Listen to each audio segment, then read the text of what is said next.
let's go ahead and get things started here.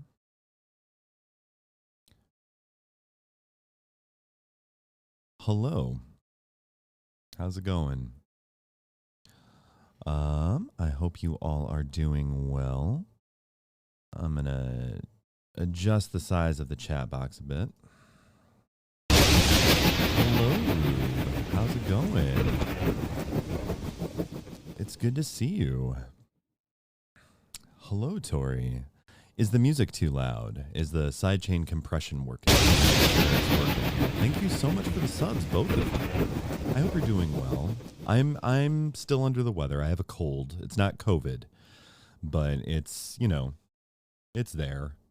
So I'm a little stuffy, but I don't really relax well, so I'm just doing the work thing.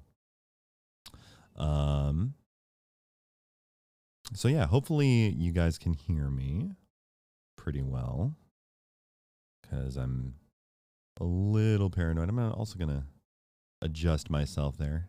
There we go. There I am. I'm going to adjust myself more. All right. So today we're just going to do like a little work on the source book. Thank you so much, man. I appreciate it. Thank you. I hope you're doing well. It also occurs to me, I need to put all the... There we go. I'm like, why is the alerts not showing? It's because they're buried. You're doing okay? Just made some noms. Hope you feel better soon. Thank you. Thank you. You know, I had to shave off the beard because when you get a head cold with a beard, you're basically in hell. You know, things get in there and they stay there, and you gotta do this. But yeah, I'm glad that you made some noms. I hope they're delicious noms. I mean, it's Rube, so it's gonna be delicious noms. That's just the law. It's the law. You can't, but you're in the living room. Well, yeah, but over stream, if the music is overpowering, let me know, and I can turn it down. I just need music to work. That's kind of my thing. So yeah, I'm working on this game of ours still. I try with what I can eat. It is good. It's garlic mashed potato. Oh, garlic mashed potato. I love that. I love that. Oh, hoping you feel better. Just took daily meds, getting started on the pain meds. Week 9. Oh my God. Ugh. Maeve, I am so sorry. Ugh. Those flares, they are a lot. Oh, my design is looking very cash money. Well, thank you. Thank you. Yeah, but I also took some daily meds too. I'm on the Tussin, the maximum strength Tussin, and Sudafed. And actually, I am actually due for a dose. So I'm going to take some cough suppressant and some guaifenesin here, and hopefully keep the coughing under control. Here we go.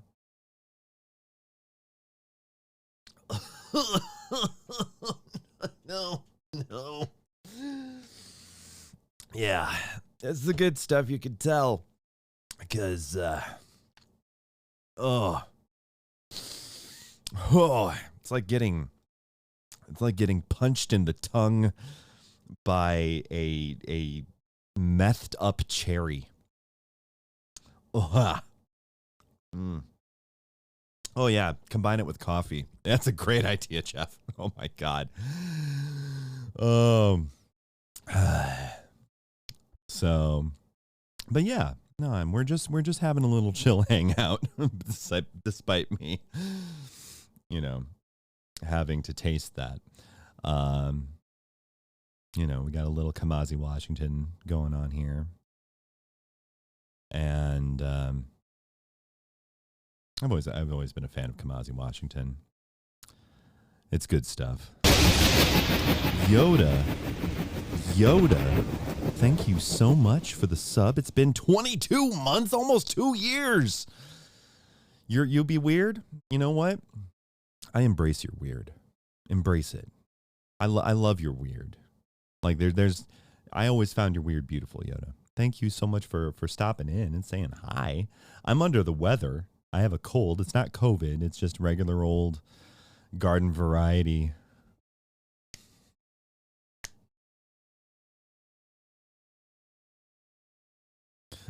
It's just garden variety.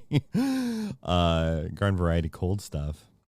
And we're working on this game of ours. We're building the source book page by page by page until it's done. I'm not gonna finish it on this stream. There's so many pages left to go, but I hope we're gonna make some progress. But yeah, we have a mutual love of each other's weird, and I think that's beautiful. Personally. But yeah, we're also listening to some Kamasi Washington right here. There we go. And I enjoy that. So basically, I'm going to move my window a little bit. There we go. That way I can work and see chat at the same time. So what we're working on, we are on how the stress mechanic works. We've got that done. We got the trauma mechanic worked, and we got the consequences and harm. The harm tracker is done. I'm going to move that display capture a little bit, just a smidge. Because, yeah, just move it over. There we go. Okay. We all can see a little better. So we got all that done. You'll notice that there's 2 different forms of the harm tracker. That's because one of those is taken from the paper sheet, or paper, the character sheet. And the other one is taken from One More Multiverse's character sheet, which I'm also concurrently developing because I can't do anything half-assedly. I have to do it whole-assedly, and that's just how it works. Then we got our progress clocks done, and now we are on the spooky, the big spooky, which is to say logic ghosts. So a mechanic in this game is that if you take, basically when you go down to 0 HP or fill up all your stress boxes, you take 1 trauma. If you do that 4 times, if you get 4 traumas, then you can either retire your character and they go move away and they have a good life somewhere else, or if you want to continue trying to push forward, you can become what's called a logic ghost. Now, a logic ghost is where your character is no longer strictly human. They've given in to the Griblies. They've given in to the hours.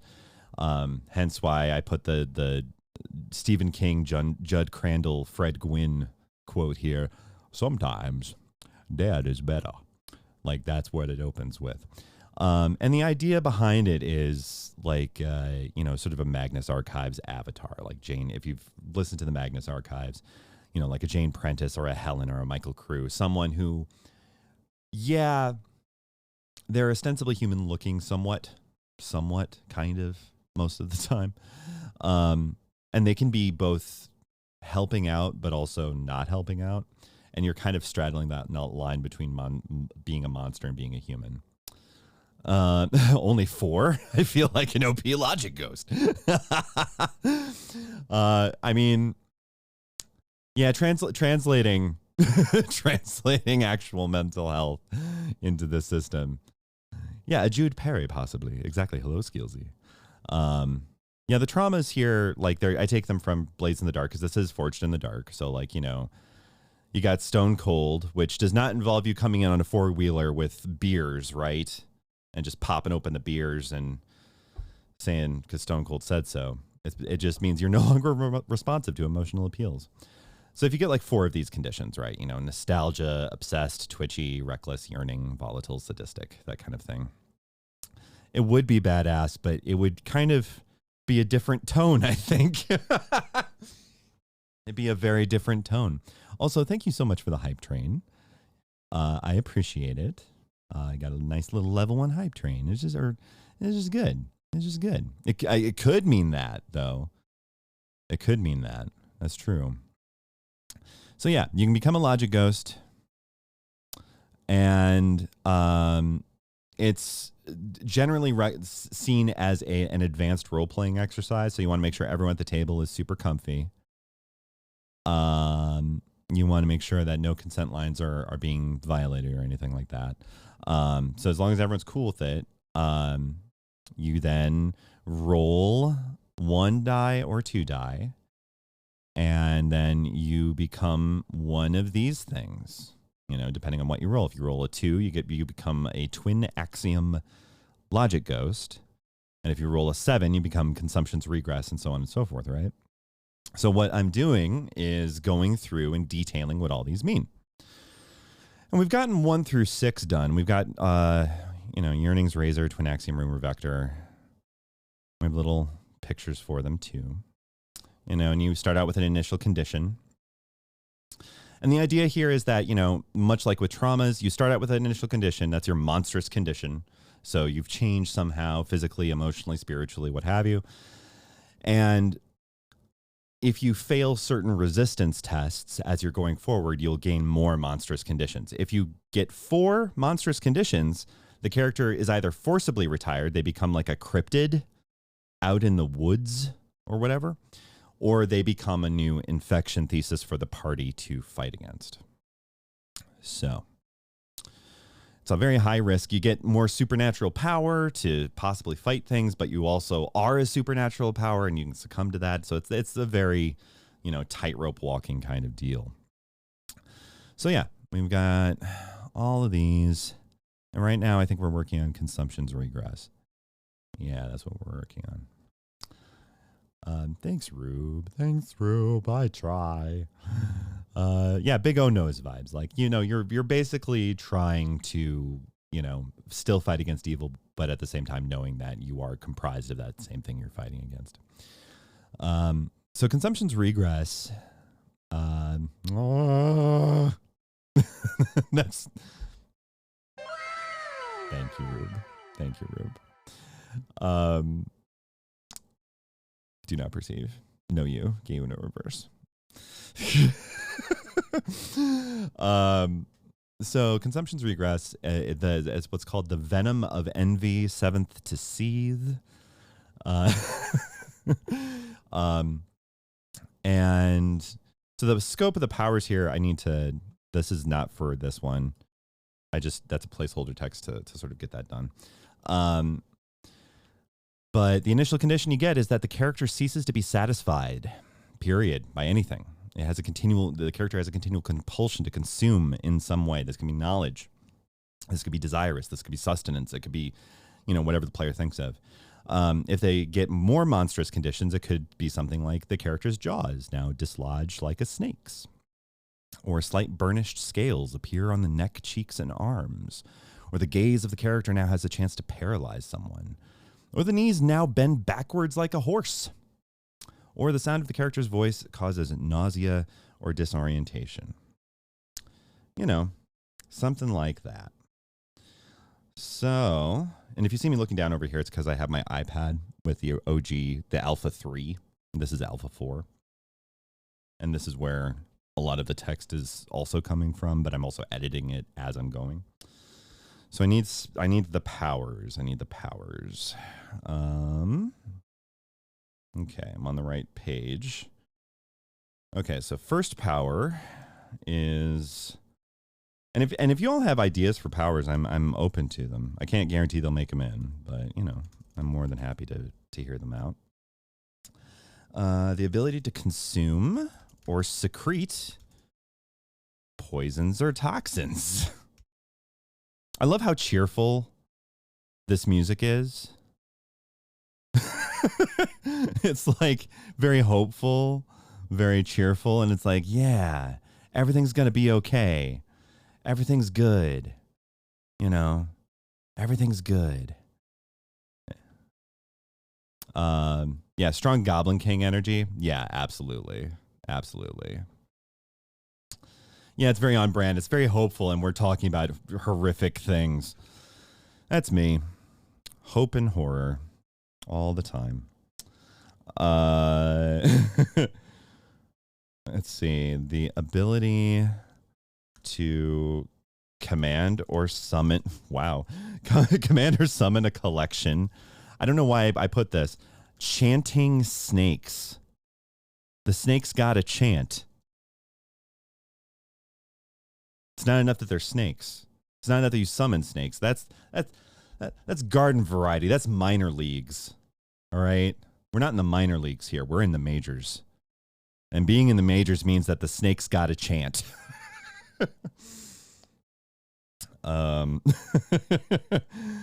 Let's see. What's next? The ability to drive others into jealous rage through whispering in their ear. Yeah, that makes sense. It's envy. It's envy. The ability to resist, or the ability to... There's got to be a fourth one. Let's see. Everything's snakes. Snakes and envy. Snakes, envy, toxins, poisons.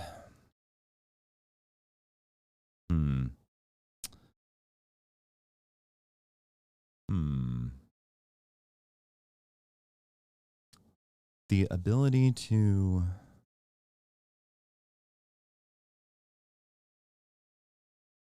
Oh, I know. The ability to hide yourself in the ground through hole burrowing.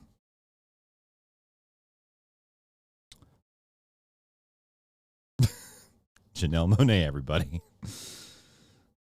Dun, dun, dun, dun, dun. I'm a hole burrowing. Yeah. Yeah, that sounds right. That works. Just imagine, you have this sort of, party member and they're in trouble and then they just instantly start like, burrowing a hole in the ground and then they're like a snake. That face, exactly. So yeah, that's consumption's regress. Okay. Next page. All right. So this is going to be past that. There we go. And this is going to be for proof of illusion. Okay. So this is going to be page 79. And then we're going to get our proof of illusion. Matera's twin strats. Yeah, I got the one. Yeah, you can see right there. It reads different now. So rejoinder of viscera is fixed. Thank you again. I appreciate it. And let's get, this is proof of illusion. So where is it? That's not proof. Where did it go? All right, 1 second. I gotta upload the file.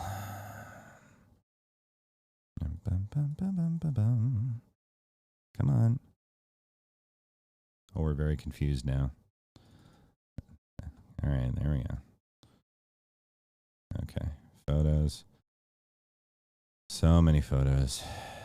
So many photos. Come on. Where are you? Somewhere. Did I not export it? Oh my God. Okay. I have my iPad right here. I made it in Procreate, but I didn't export it because I'm a ding dong. Okay. All right. Opening Procreate. There it is. And then we're going to export that. Come on. Yep. Save image. Export successful. And then it's going to sync. Okay. And now we're going to go to back to photos. There it is. And it's going to upload. Yeah. Oh, it's Crush.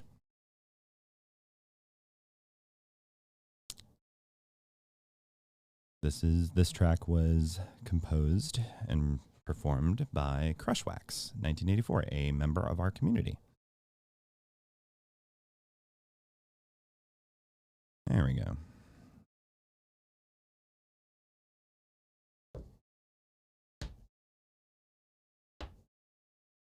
Okay. Proof of illusion. Let's see, what would fit proof of illusion? I wonder.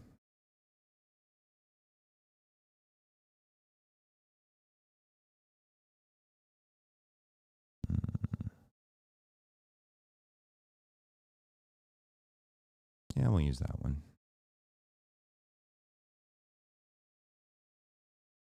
All right. Let's find a typeface for that. All right.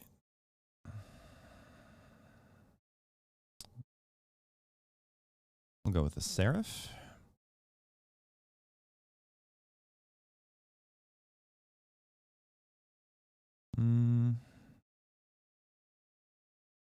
Maybe that. I'm gonna keep looking. Francis. That might work. Flattery. Oh, there we go. That works. Yep. That's the one. And we're going to move this over, make it a little bigger.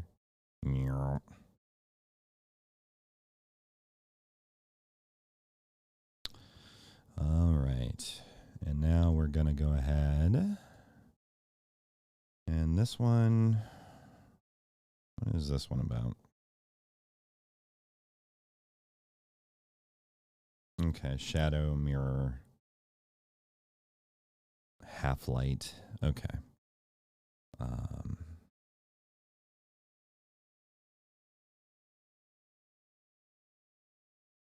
Let's see.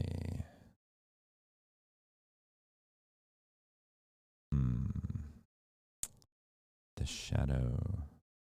No.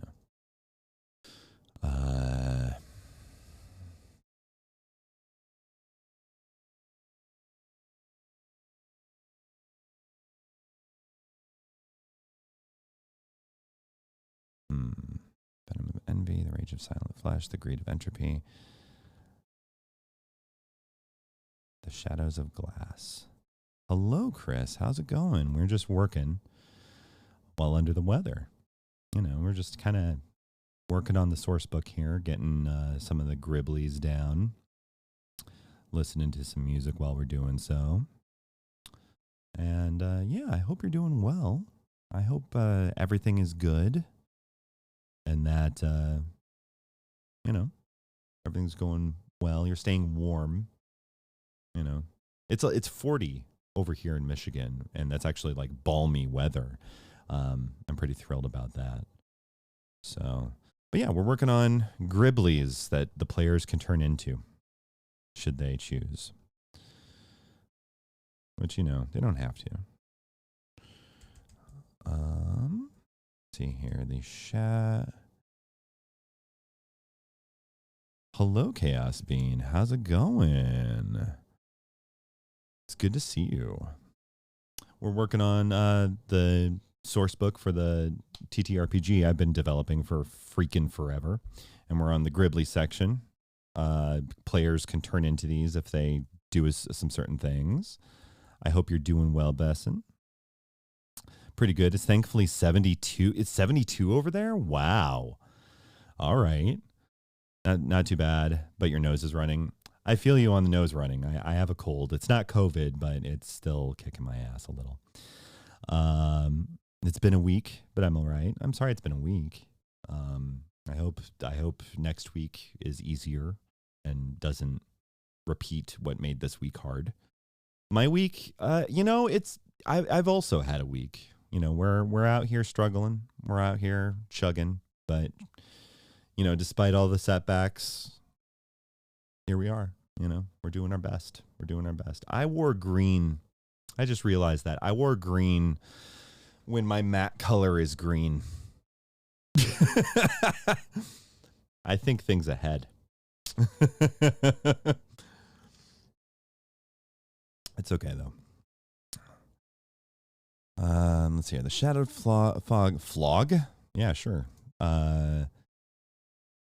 Yeah, I'm simply transcending the mortal plane. Oh, well. I mean, I am listening to Chris Cornell, the angelic voice of Chris Cornell. Simply transcending the mortal plane. Would I look like a new shirt? Yeah. I'm not ready to go. Why am I sick? Have you tried just not being sick? Hey. Hey, Lantern, how's it going? Yeah, I forgot to get my bootstraps and pull myself up out of sickness. I hope you're doing well, Lantern. I really do. Thank you for checking in, saying hi. We're just working on the horror TTRPG that I've been working on for freaking ever. Hello, Tori. Thank you for it's even an appropriate shirt. Thank you. Thank you. So Tori just handed me an appropriate shirt, which is to say, you can buy this on the Threadless. The official This Game of Ours. There we go. The official This Game of Ours t-shirt. Yeah. So it's a branded t-shirt. I'm going to quick change shirts. I'll be right back. You talk amongst yourselves about Audio Slave.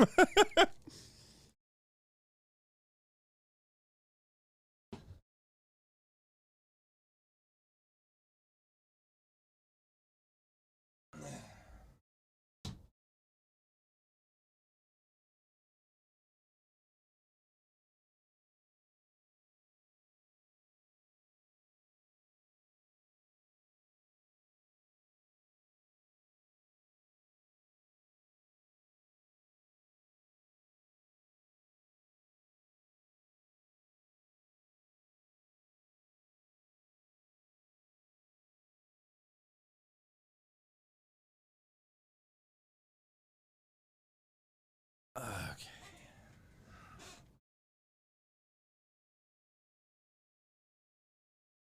All right.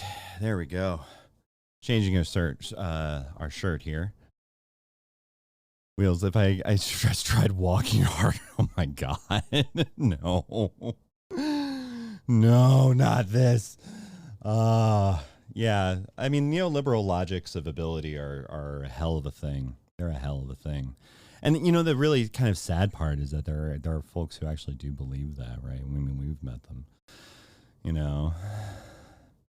and it's like one of those things that when we think about neoliberal logics of ability, like this idea that all we have to do is apply grit, and like it makes some pretty weird assumptions about like how us disabled folks like Wheels and myself and many people in this chat, like how we all navigate the world as if we don't use grit. And I'm like, no, grit is used. So yeah.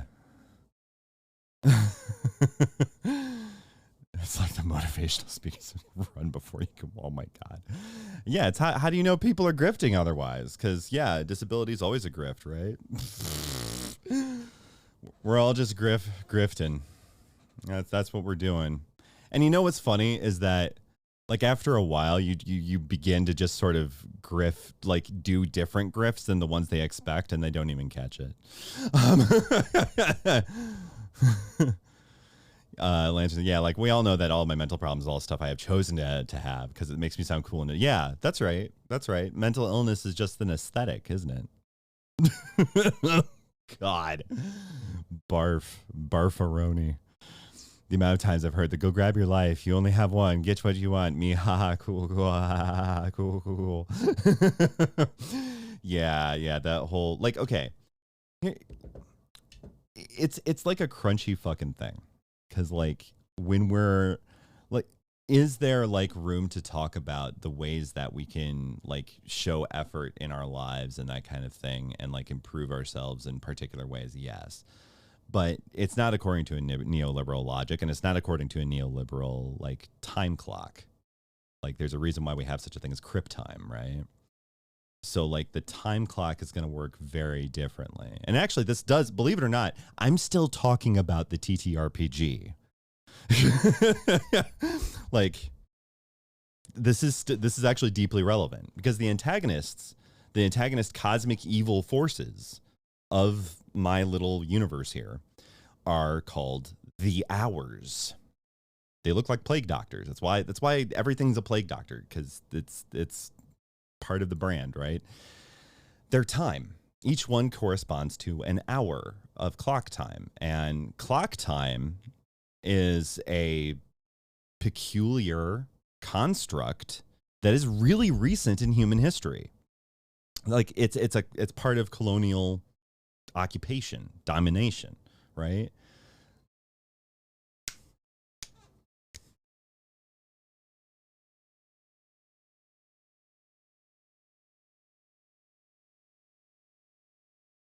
Yeah, exactly.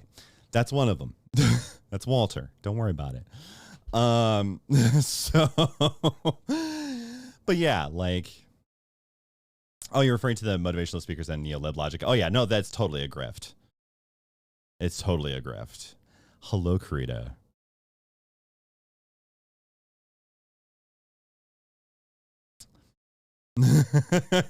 Fuck me, that's loud. Yeah, you're welcome, Lantern. You're welcome. What's funny is that I actually have it dialed down. It could be louder. Like it's at -6 dB, which is a little crazy. Oh, hi, I'm here with an angry noodle boy. Angry noodle boy. Is that Ronnie?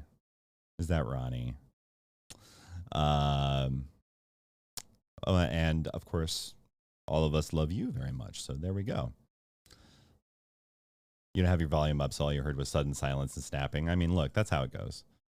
I was rambling on about how, oh yeah, the hours are basically just a big metaphor for colonial domination of time. And this has a lot to do with ability, you know, and what time does to us, you know, the way that we feel urgency ends up shaping our lives in certain ways, you know. Oh, it's Jasper, the new boa constrictor. He's still scared and hit. Oh, Jasper. Well, Jasper's a good dude. I get getting, I can't talk. I get and understand and sympathize with being scared and hissy. Totally get it. There's so many chat messages I need to catch up on.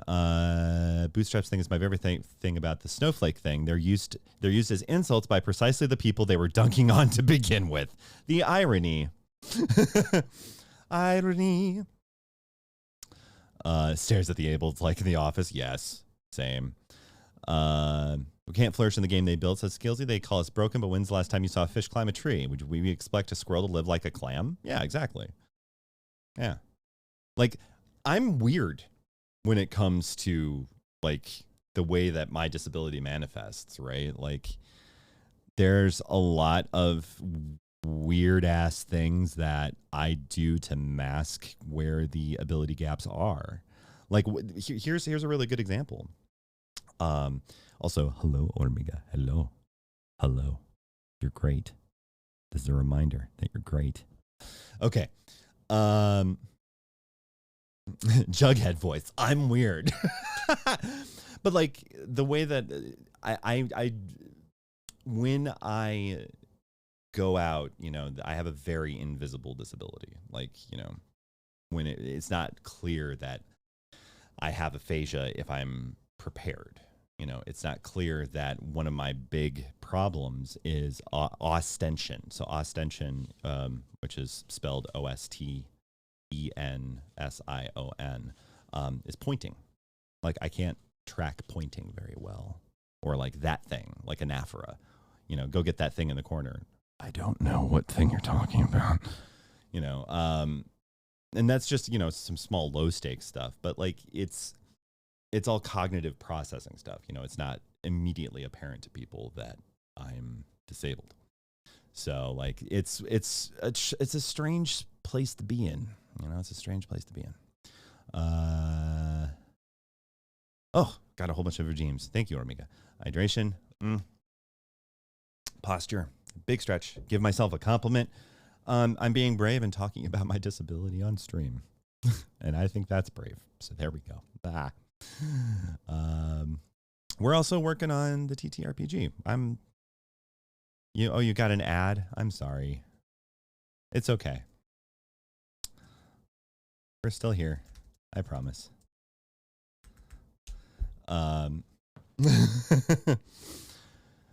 So let's see. 8th to whisper. There we go. That works. We're going to make that a little tiny bit. Yeah, there we go. So we are working 3 ads later and you're back. Fucking hell, Twitch. I know. Twitch. Freaking Twitch. I hate that they have made ads like mandatory. Yeah. Like I really hate that ads are like super mandatory now. And I because I used to never have them ever. And then they're like, no, you gotta. And I'm like, do I gotta?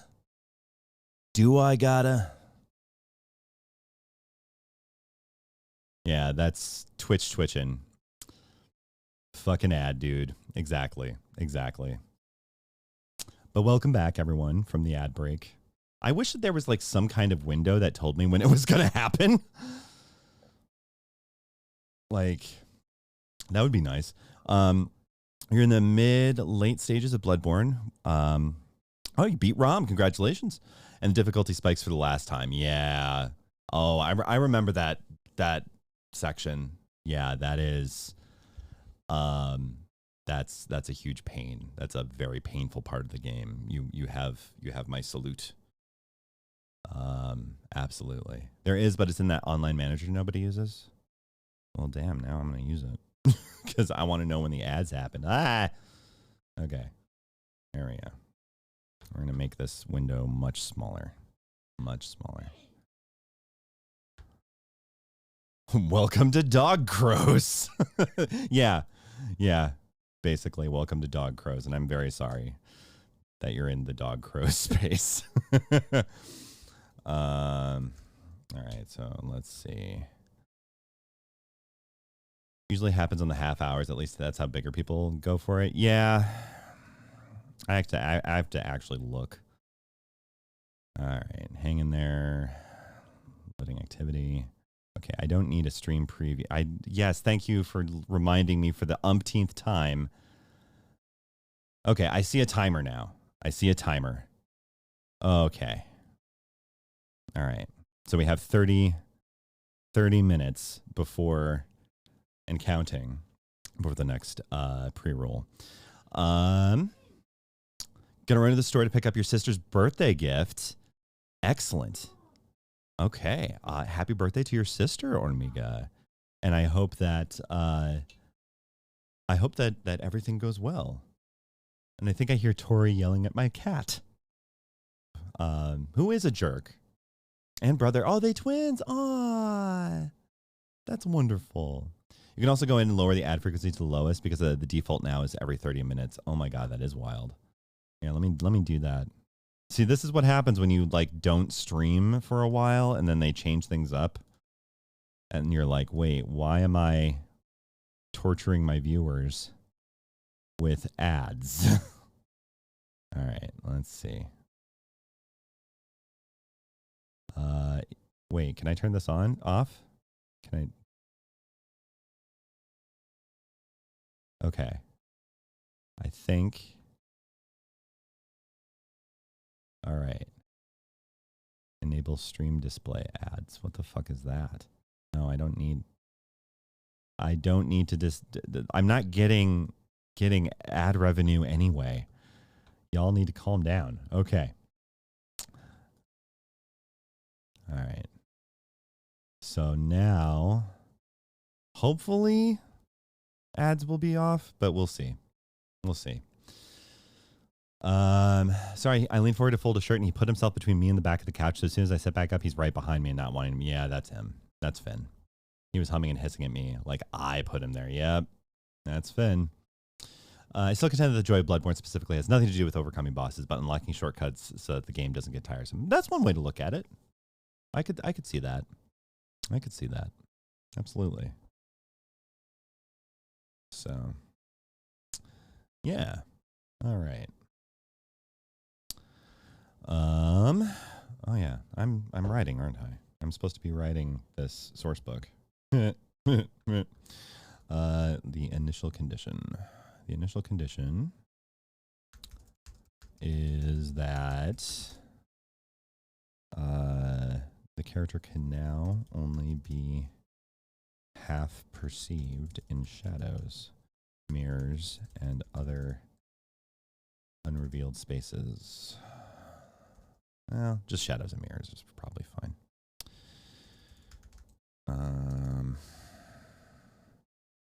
The character has the compulsion to reach out to others and drag them into the abyssal half-light they inhabit. Cheerful. Cool. We're gonna make you a little smaller. There we go. Okay, let's get our monstrous conditions here. Back to the other list. I'm so glad that I'm condensing all of this information into like one page now, because before it was on like 3 separate pages, and I don't know why I did that. Well, actually, I do know why I did that in the first place. The reason I did that in the first place is because I was rushing to get it done. So that would be why. Okay. So first, beyond the initial monstrous condition, the next one is the not in bold. We don't need it in bold. The characters, the characters. Yes, that's how you spell it. The character's eyes are now replaced with reflective mirrors. The body of the character becomes like a shadow. Typing too fast. Across a sidewalk.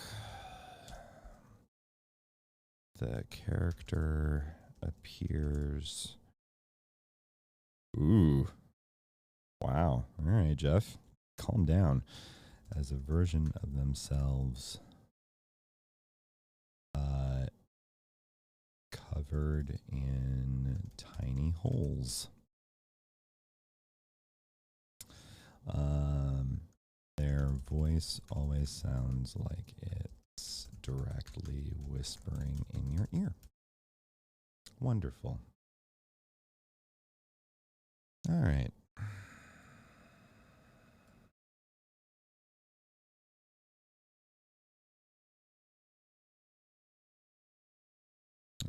Let's move that a little bit. There we go. All right. What powers does Proof of Illusion have? Dum dum dum dum dum. And there we are. Somewhere. Aha. The ability to dwell inside any shadow without being perceived.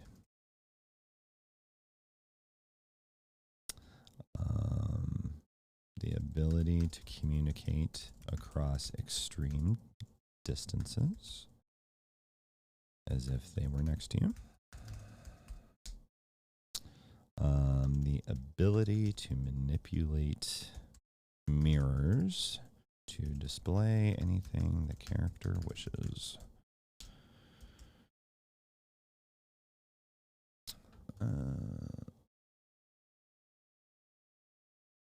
Let's see.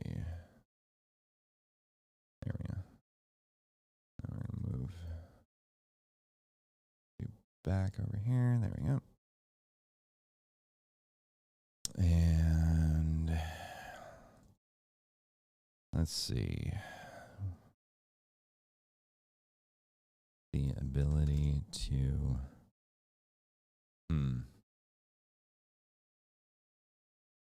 All of this is fairly rote shadow mirror demon stuff.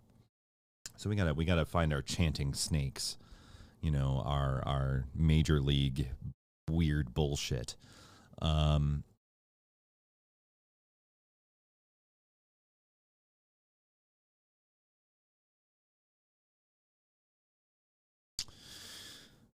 Okay. Why don't we do the ability to...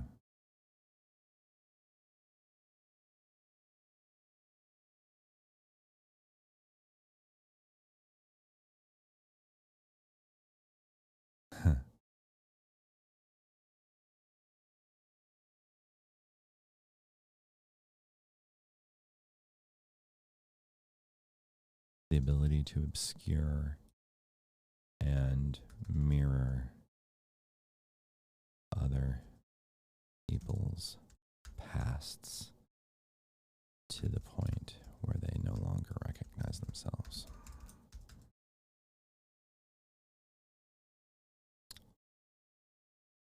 Yeah.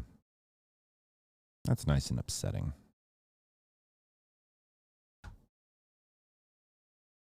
Cool. All right. There's proof of illusion.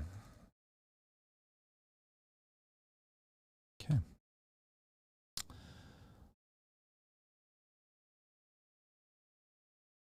All right.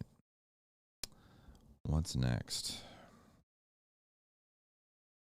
Liminal syntax. Okay.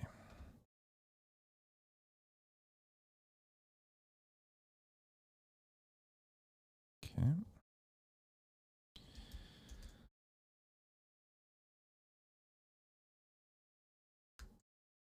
All right, which one is liminal syntax? I think, yeah, there it is. There we go. Nice. And then, what would be a good way? Scrolling through the images. I mean, I haven't used this one yet. That might work.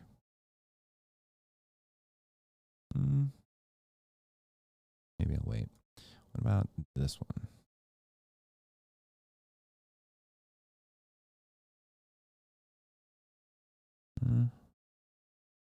What about...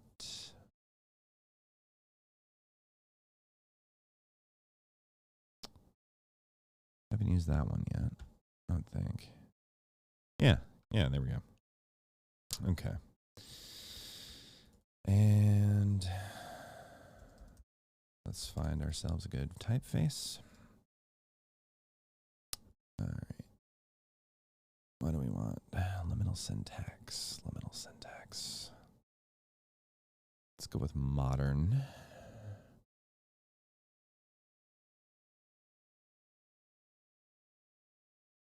Did I luck out?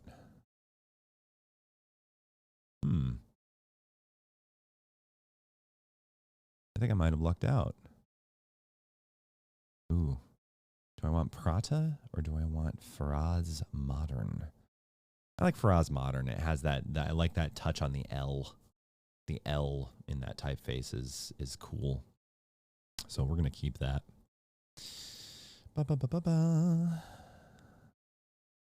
Just making sure I haven't missed any chat here. Okay.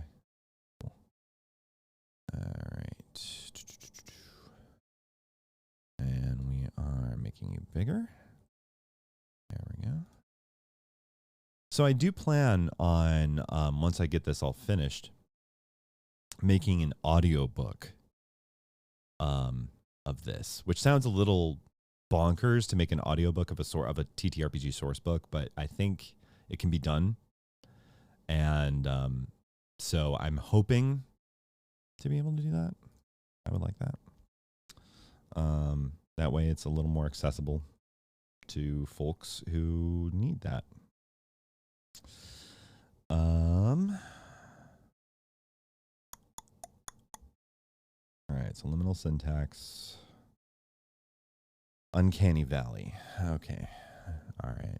That's liminal syntax. All right. The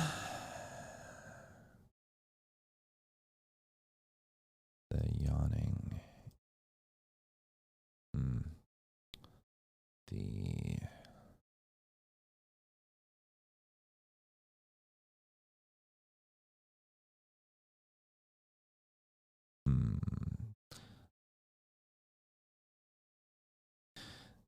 No, we'll go with the yawning.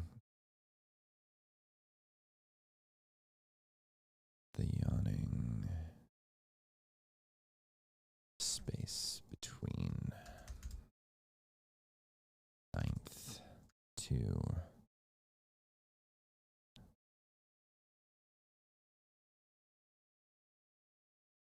9th to Glower.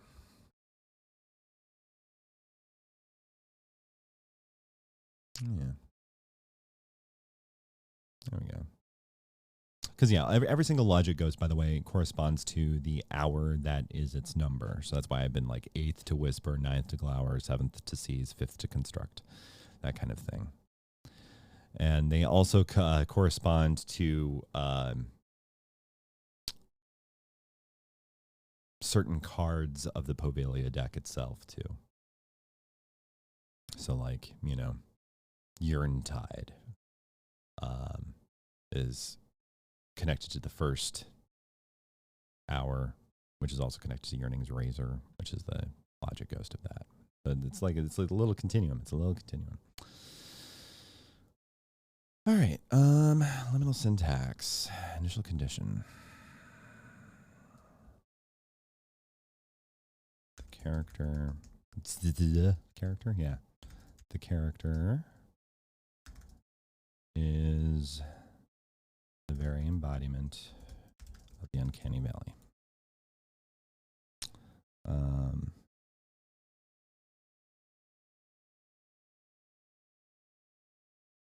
However, that is chosen to be understood. They believe they serve the will of doors, thresholds, and windows.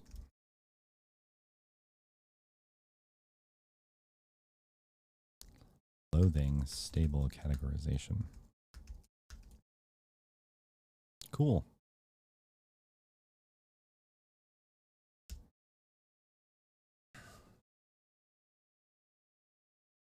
And let's see, what are the monstrous conditions that they have?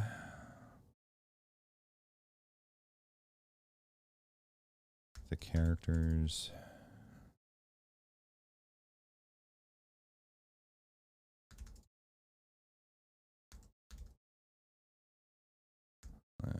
Features begin to flow and move as if they were smudged paint.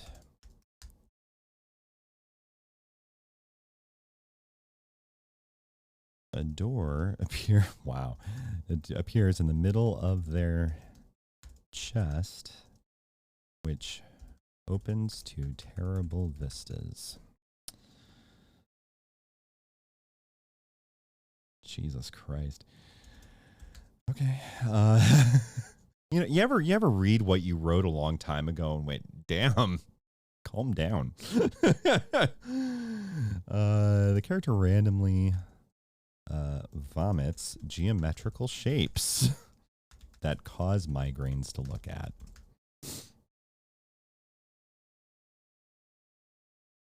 The character's voice multiplies and distorts at random.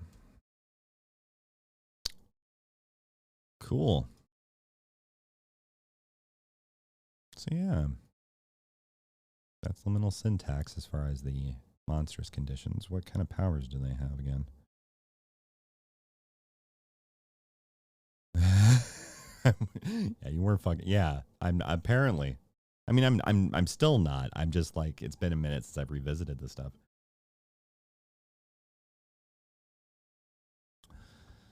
I'm gonna bump this up a little because it's the Volta.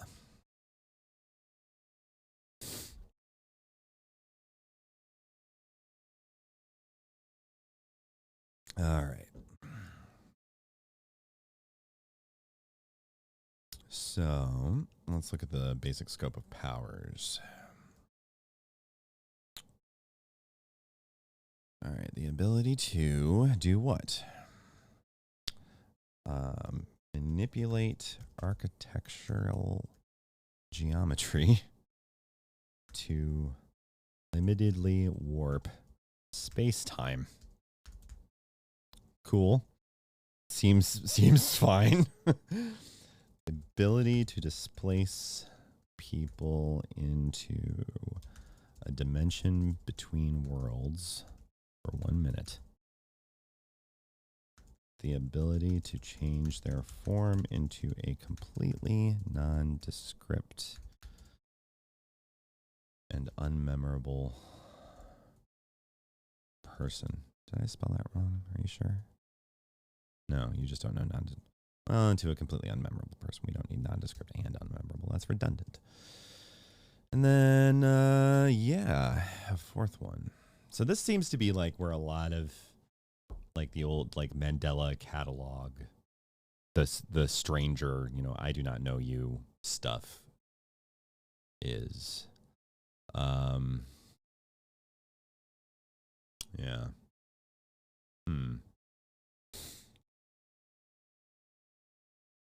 I think I need one more power.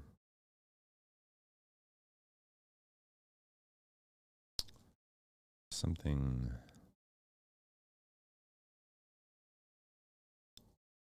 The ability to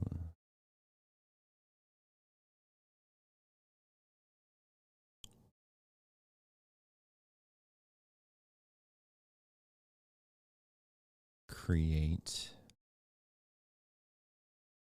rooms holding rooms that contain. Hey, I'm streaming here. That's right, Jess. How's it going?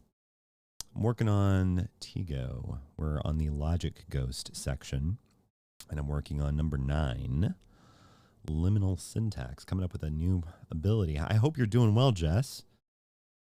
I hope that the day is treating you well. I'm still sick, unfortunately, but you know, we're doing our best here. And I'm doing my usual thing where I don't relax well, and instead I work on things that are important because, yeah, 78 pages so far. Actually, is that right? No, I'm at 80 pages. 80. What am I doing? So, yeah. To create rooms that contain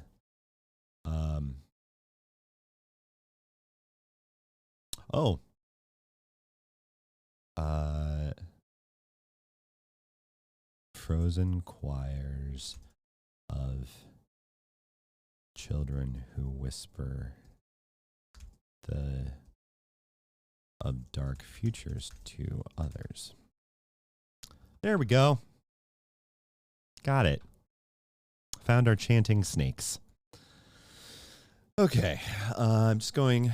It's going. Just finished getting lunch ready. Get back to sort of work yourself. No, I get that. Yeah, I mean, feel free to work along, lurk along, work along, whatever floats your boat. So, yeah. Okay. So apparently the ads will apparently continue for this stream, but next stream they should be off, hopefully. And when I get a 5-minute warning, I'll let y'all know. And once I get there, take a break. Go get a snack or a cookie. I'm gonna go get a snack or a cookie. I'll put on the BRB screen. Thank you. I'm glad that you think it's looking great. I hope so. Because yeah, we got a lot. We got all of the fucking weirdos here. So many fucking weirdos. And yeah, we just finished number 9. And we came up with our chanting snake. So liminal syntax, that logic ghost, has the ability to create rooms that contain frozen choirs of children who whisper of dark futures to others. You know, just Sunday things. All right, let's get to number. Great. Yeah, great. That was great. I'll love that for us. All right, just 10, 11, and 12 to go. So 10 is Dread's implication.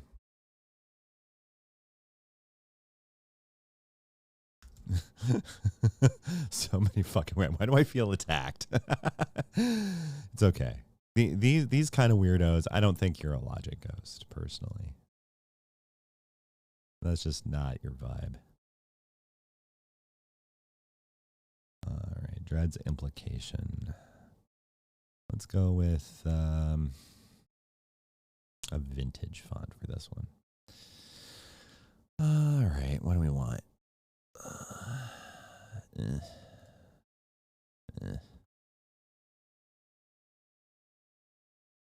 That might work. Let me stretch it out there and make it smaller so I can actually see it.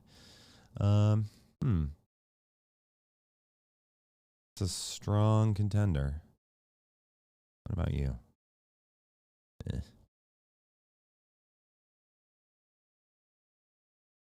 No. Ugh. Yeah, no, we're gonna use Della Respira. All right. So we found our typeface there.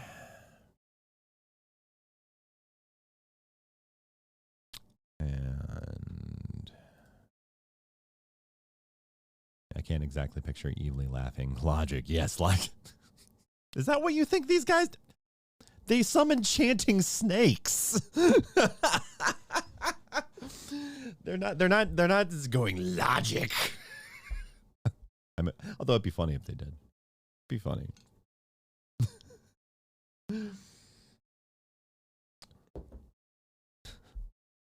Just imagine you're in a baby logic class, and now we're going to bring in the chanting snakes.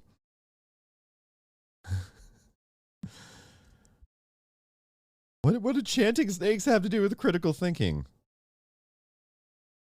It's called hisductive reasoning. I don't know why that's the chanting snake noise, but it is now.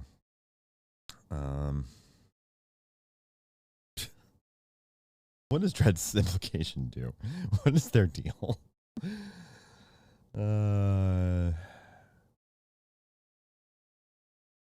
Okay. I'm not helping myself here. Dear God. Okay. Right. This one's a lot. I make Tori sigh on the daily. You're acting like that's an abnormal thing. Lantern, pretty sure if you can think rationally and strategically with chanting snakes all around you, you're more than capable. You know what? That's what the comps process should be now. Comprehensive exams. It's like, hello, I'm here to deliver my presentation and paper on institutional violence and how the language of institutions are eliminating opportunities for disabled folks. And, oh God, chanting snakes. Yeah. That's how it goes.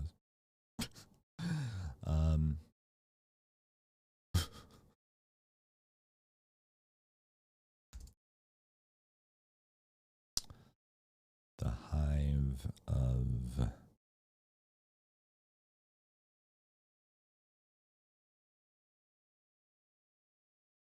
holistic eternity. 10th to wait. Okay. Here we go. The monstrous conditions on this one. There's so much. There's so much. Oh my God. Like the initial condition isn't too bad. It's, you know, I would like chanting snakes though, but I just like snakes in general. I mean, have you met a chanting snake? I don't know. Depends on what they were chanting, right? The character stops speaking,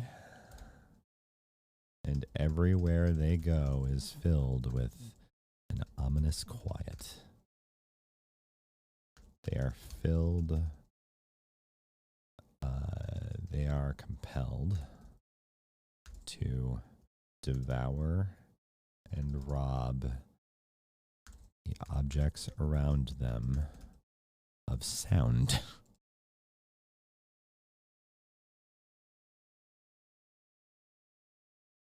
They exude nihilistic dread. See? Told you, Jess. You gotta think about this stuff. All right, monstrous conditions. Here we go. This one's so much. Whatever the character touches, God, loses its form and disintegrates, we're not done, into laughing termites. I wrote, okay. Laughing. Yeah, the termites, they're laughing. Yep. Inside of generally not, but I mean, so hey.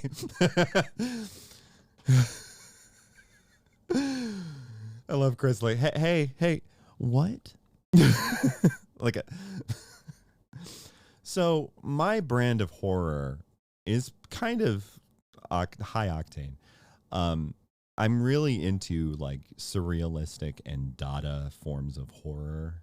Like I've studied Dada as an art form, and a lot of my horrific sensibilities are there. So it's taking nonsense, and because a lot, I mean, the other part of this, there's like a bunch of components, but like one major component too is that I have chronic. Actually, it's kind of ironic that my username abbreviates to SP. Because another thing that abbreviates to SP in those communities is a thing that I suffer from, chronic sleep paralysis. And a lot of this stuff, a lot of this material is stuff that I've just had all my life in nightmares. Like I have, I mean, not as much anymore, thankfully. They've reduced quite a bit in frequency and intensity, but like, I've had chronic sleep paralysis nightmares that have always been this high octane, and this is sort of my way of exorcising it and making it into, you know, hopefully a fun horror RPG where people can be like, "What the fuck?" Because yeah, that's the whole point. Can you, Tori? Can you hear them, Clarice? Can you still hear the termites laughing? Oh dear, do they chitter or more of a clacky laugh? I'm gonna leave that up to your imagination. They laugh like Count Chocula. Sure. Chris, really shooting for pissing and shitting and throwing up all at once. Yes, actually. Because it's, Yeah. And what's really funny is that as dark and weird and horrific as all of this is, like, there's still hope. Like, I'm not actually big into, you know, there's no hope. You know, I went through my edgy nihilism phase. You know, I'm much more, you know, especially when it comes to horror. Horror is much more compelling to me and much more cathartic to me when there is a kind of hope at the end, when there is a kind of triumph, you know. And I think that's much more interesting. It might not be the triumph we wanted, but it is something. So yeah, like even as horrifying as all these logic goes, and by the way, all of these things like Dread's implication and liminal syntax and provability, all this stuff, these are options that the player can become these, right?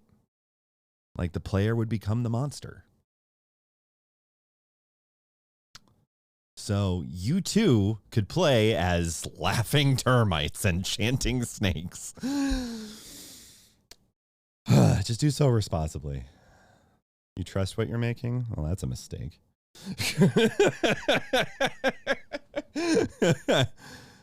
Oh God! Now there's hell right there, Lantern. That's hell. If they fucking laughed like SpongeBob. Ugh. The inside of the other monstrous condition, the inside of the character's mouth, is now replaced with a roaring nebula. Yeah, they laugh like Mandark. That's right. That's right. God, what was I doing when I wrote this? Jesus Christ. At every sunset, the character can be seen near the horizon performing a prayer ritual with too many arms. Okay.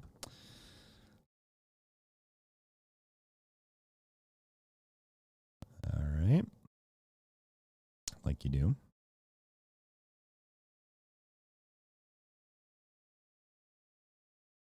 You ever just have too many arms?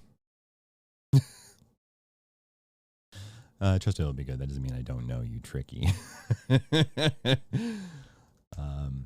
character's face is replaced with a dreadful burial mask. Cool.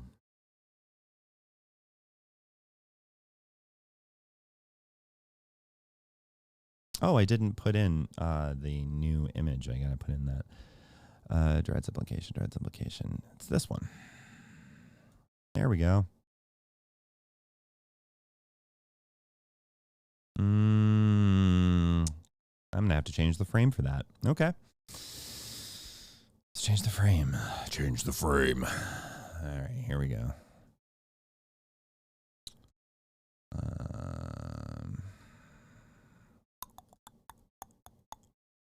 Give me frames. Thank you.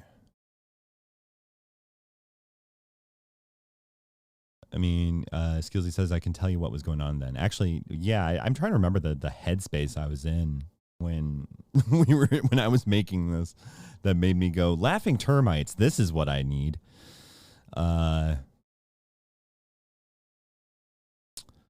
Let's see. I use this one a lot, but let's see how it works with that picture. If it works, it works.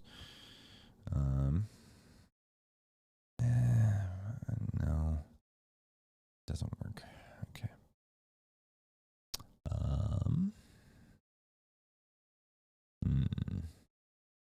What other frames are there? Grids? No. We had just discovered about the engine in the escape and had a... Oh. Yeah. Yeah. Okay. Oh, I remember now. Mm-hmm. Yep, that would do it. I remember. And that would explain some of this. Where I'm kind of like, ooh. All right. So let's... There we go. That's what I'm talking about. All right.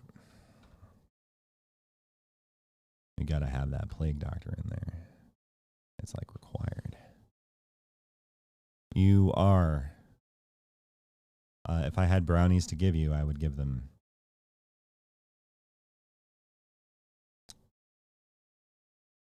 All right. There we go. Wait, do I need to? There we go. Perfect. Okay. So we've got the monstrous conditions all set up. Now we just need the powers.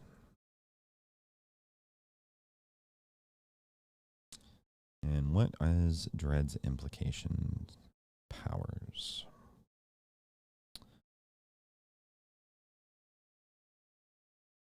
No, just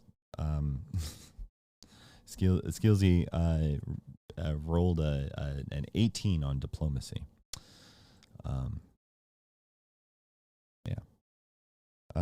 Dread's implication, the ability to infest a space with a vermin or insect of their choice. The ability to bestow protection or curse through a voice, through the tolling of bells within their throat. The ability to change their... Oh, sorry, reading the wrong line. Ability to send a person into a fog-covered cemetery with open graves. I misspelled cemetery. I always do that. And then the... Let's see. The ability to what?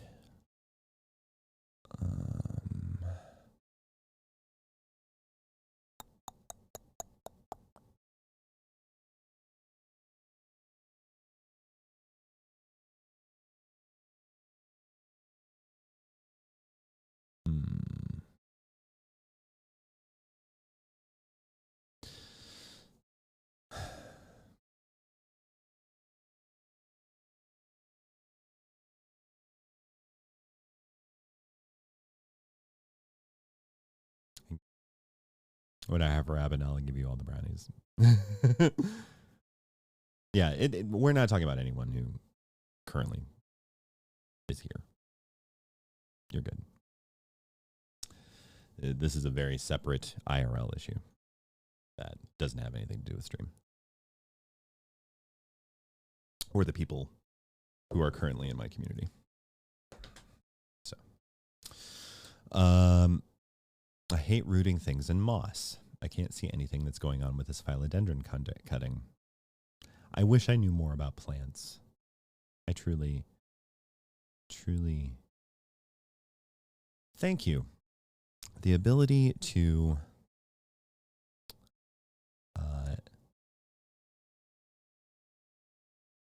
change the flesh of others into a mossy putrescence that sings to them about the stars. Perfect. Thanks, Gilsey.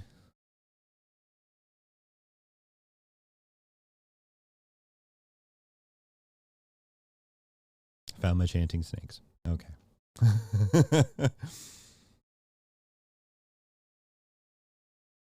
Yeah, you get it, Jess. All right.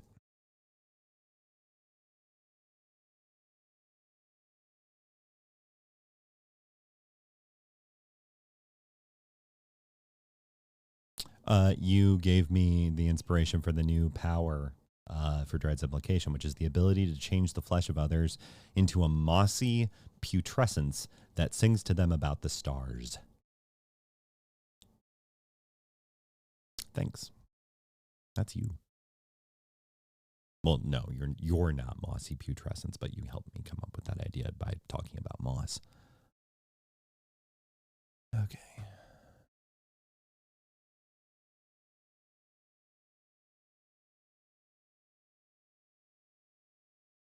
Yes. Do you need something, Tori? Or is this Amani on Tori's account? Yeah, that's what I thought. It smells vaguely of pine. Went with Nicole to get seeds yesterday. Going to try to do seedlings. Grant usually does them, so I'm gonna try for home garden. Nice. I'm sure you will do beautifully. For a skilled gardener. All right, we are at 11. We are at Harbinger's thesis.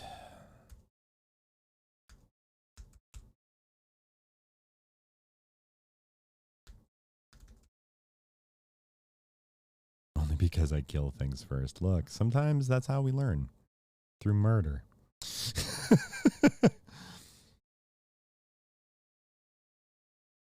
You know, if you're trying to pass off as your mom,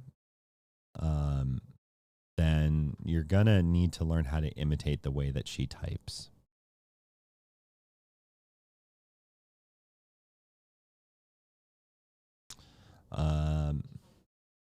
No, it's not.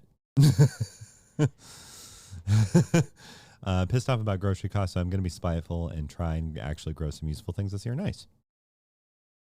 Nice.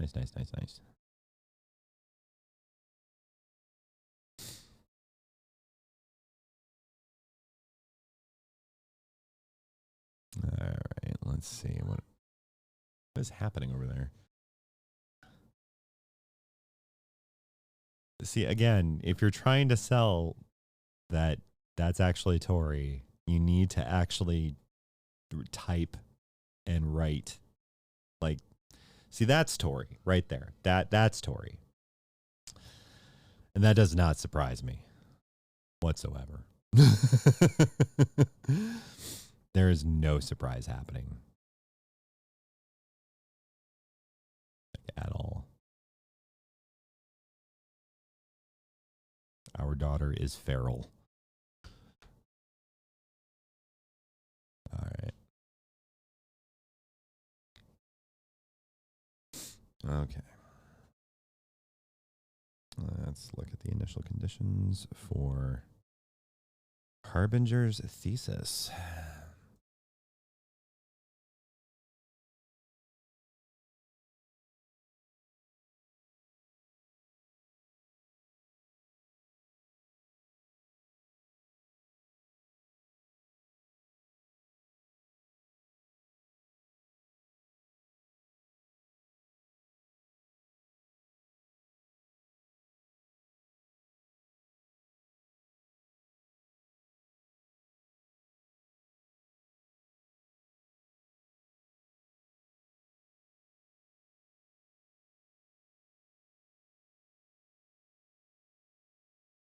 Can someone tell me if there are ads running?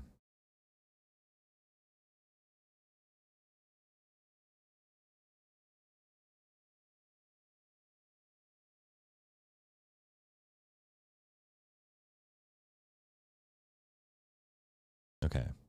Interesting. So maybe I did turn off the ads. Good.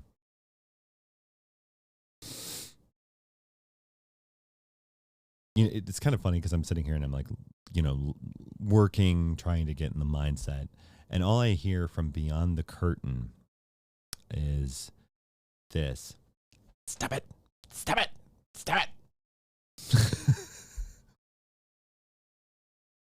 That's what I hear right now.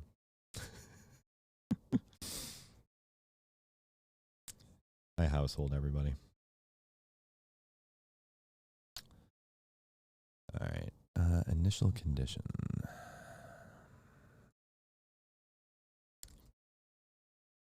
Receives an undeniable charisma with a too wide smile full of fangs. They are compelled to send people into an ecstatic sense of apocalypse.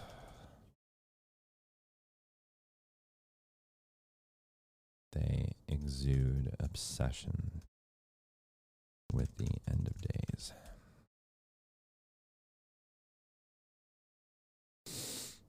Which is fun.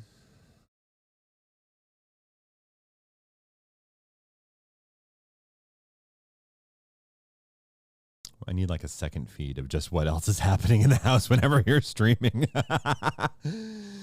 Oh, they'd never agree, but it would be funny. It'd be funny. I do have a like a secondary webcam. I mean, it can happen. But the problem is that they, as soon as they know they're being observed, they all freeze and just. All right.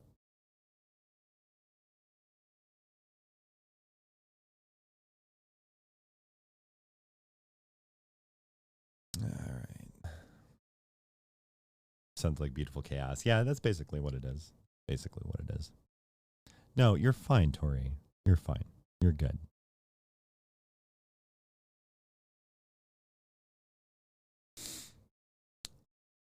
Nice pickle cucumber can be good to relatively easy and they last longer than the big ones. Huh. Okay. Further monstrous conditions. The faint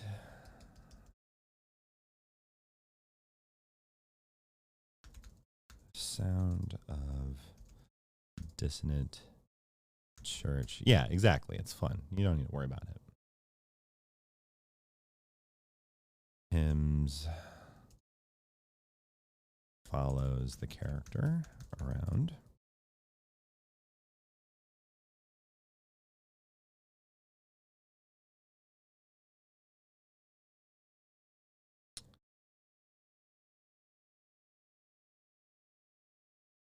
The character can, quote unquote, rip their torso or open to reveal a bleak and yawning void.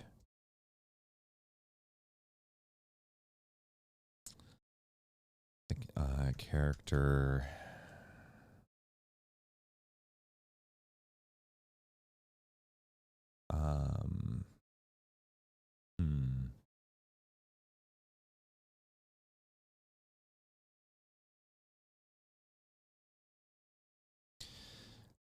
the character's skin becomes covered in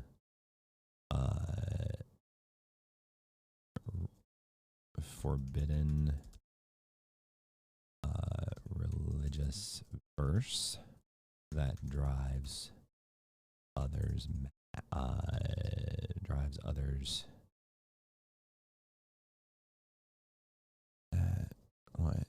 that compels obedience. There we go. And then the character begins to resemble, begins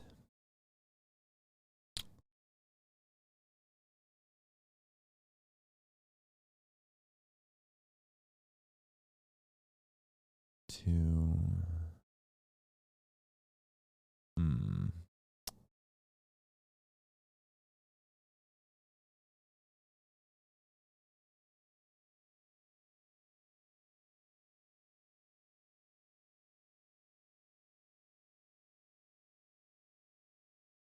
against what?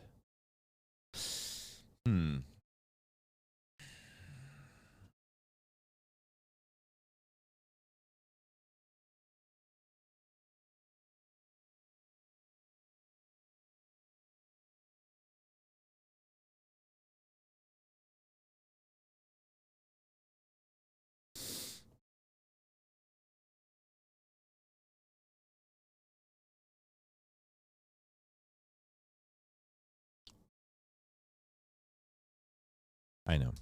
Begins to resemble a many-eyed geometric shape akin to a biblically accurate angel. Yeah.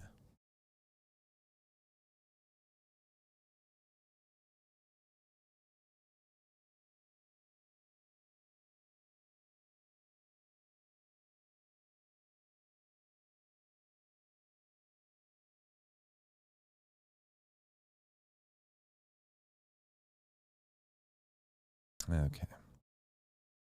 Let's see.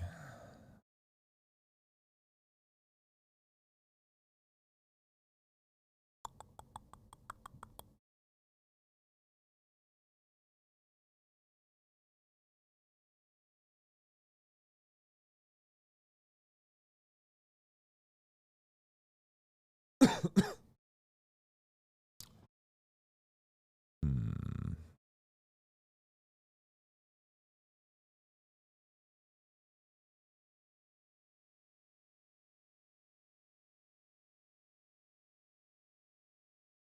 Let's see.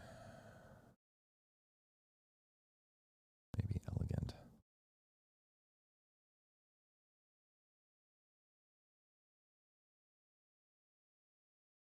Yeah, we'll go with Boston Angel. That works. Okay.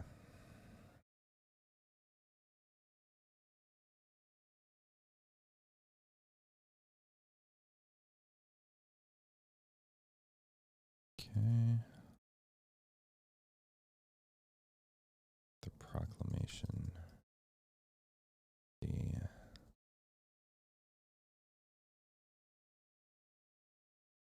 The what? The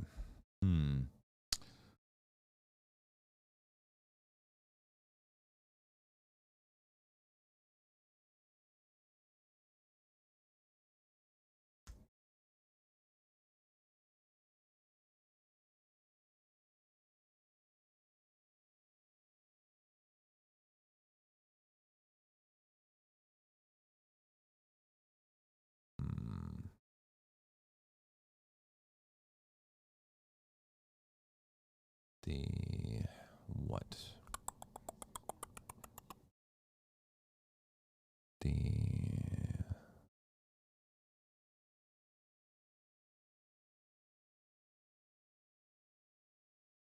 bloom of zealotry. 11th to proclaim. Yeah, that works.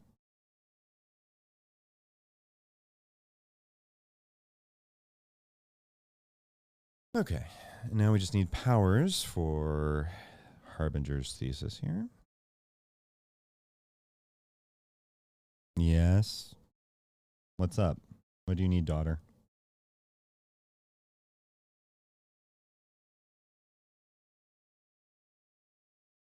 What is Flowers for Algernon? It's a story, and it's also a movie. It's it's kind of famous, you know. It's usually assigned in high school. I'm actually kind of surprised you never read it. Yeah, it's a short story by Daniel Keyes. It's about a mouse. It's one of them old people thing. Okay. Or well, usually, like I said, usually they make you read it in high school. That's where you usually encounter it. Algernon is a laboratory mouse who, this is just reading from the summary, who's undergone surgery to increase his intelligence. The story is told by a series of progress reports written by Charlie Gordon, the first human subject for the surgery, and it touches on ethical and moral themes such as the treatment of the mentally disabled. So, yeah. Why do you ask? Why are you asking about Flowers for Algernon? My high schools were Vietnam and also interrupted by the Black Plague. Okay.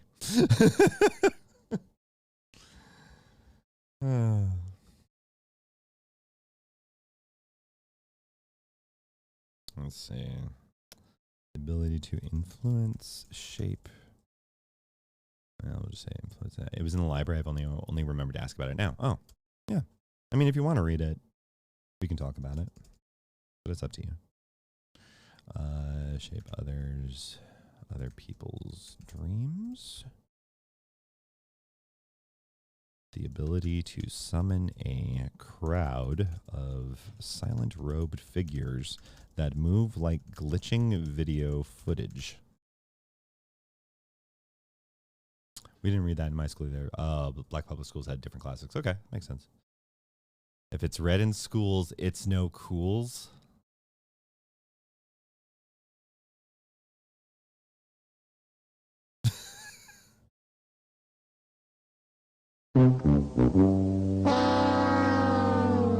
That's for you.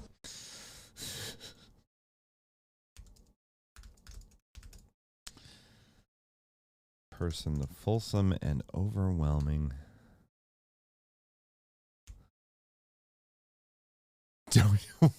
What? What? Okay. I'm afraid to follow your chain of reasoning.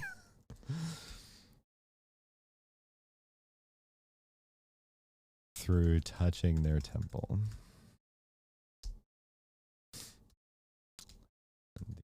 The ability to show others visions of every possible apocalypse.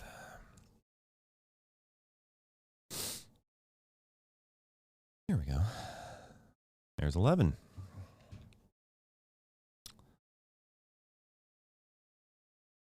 All right. Now we're going to get to the final logic ghost.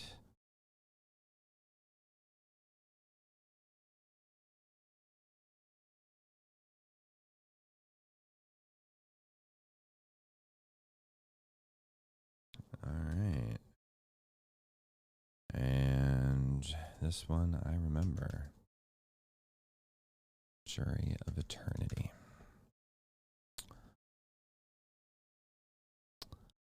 And that one,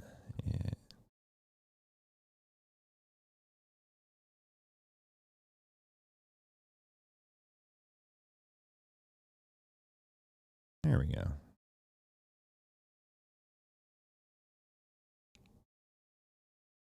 Hi, my name is Mom, and I don't like raisins. I don't really care for raisins beyond Raisin Bran. I like Raisin Bran quite a lot. I just don't like raisins in other things because they only belong in cereal.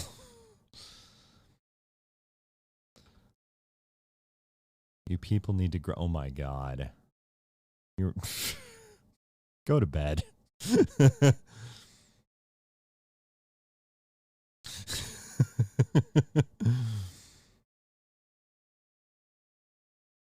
Swear. I swear.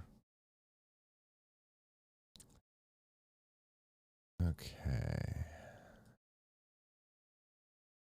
Nothing like a good aged grape. Okay. I'm glad you enjoy them.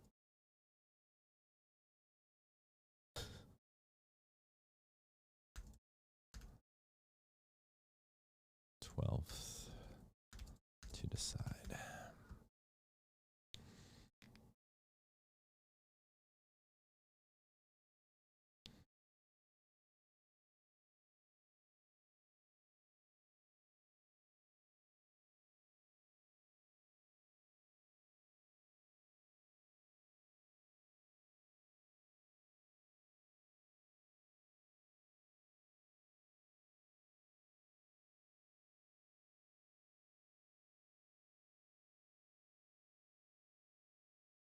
Sorry, I just read a message and I'm like, my eyebrows shot to the top of my forehead there. Okay. All right. So let's get Jury of Eternity. Did you know that sharks have sensitive stomachs, just like you? I did know that, actually. I didn't know you had a sensitive stomach, other than being lactose intolerant. But you're a shark? Really? Is that true? You're a shark? Believes themselves to be a force of universal judgment.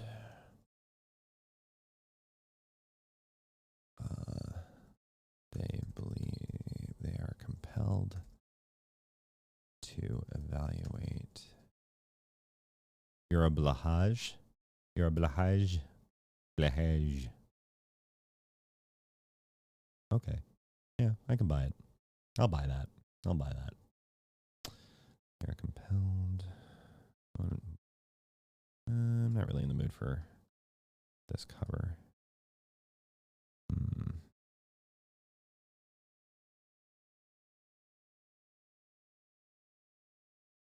Let's see. I'm getting picky about my music. All right. Oh, here we go. We mentioned Clarice earlier.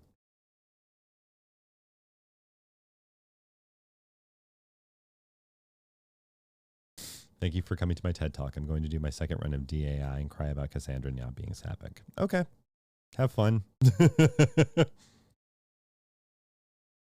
Be thankful, daughter, that I have not given you the full film course. So that way you can still hear this song and not instantly go,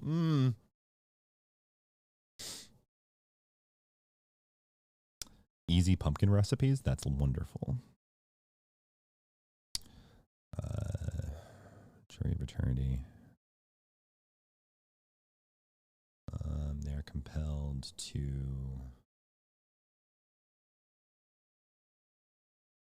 rewrite reality as they see fit. Social bonds are very difficult with this logic ghost.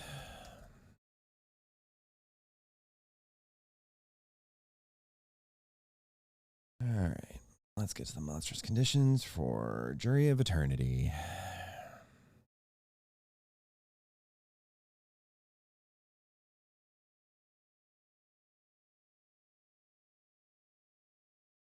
I'd marry me. The character develops extra faces on their body that whisper incessantly. The character's voice resembles a dog snarling and the bellow of a foghorn. The character, what the fuck? The character grows an executioner hood out of their neck, which covers their face. The character can pull a gavel out of their throat in order to enhance their powers.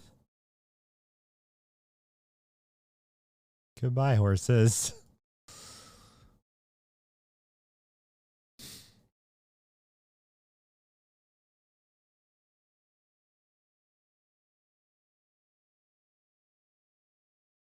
All right. Power time. The ability to sentence other people to a realm of their most feared scenario.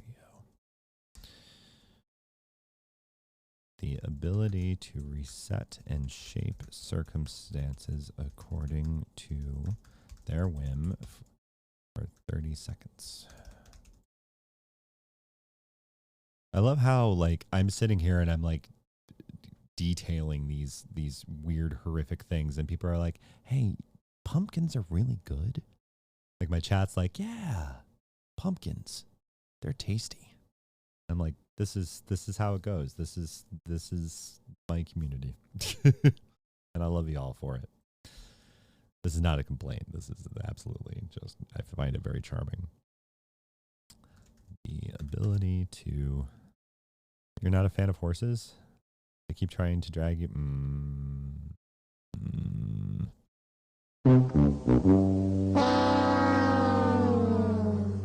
Very good. Very good. To discern the most terrible guilt of another person. Ability to what?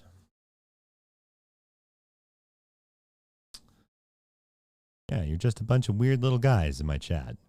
Yeah, that's right. to call upon the committee, a dreadful committee of interlocutors to adjudicate. I mean, you all do need chaos and love. That's what you all need to make you grow, to make Ceramit grow. To make Ceramit grow, you need chaos and love. Or Ceramit. To adjudicate a person's wrongdoing. There. That's all the logic ghosts. Every single one. 1 through 12. We got them all. So after that, that means we're back to mechanics talk. The story stuff, oh, it never lasts long enough. All right.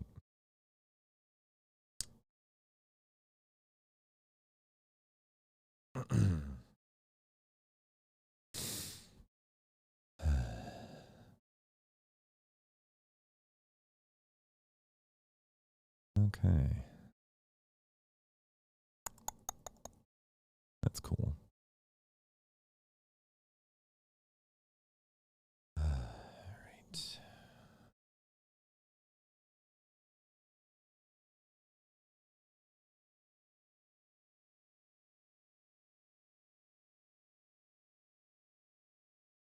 I love how my daughter sent me this over Facebook Messenger while we were talking about Blahaj. I'm going to show this on stream. And I think this is pure. I think this is very pure. It's very good.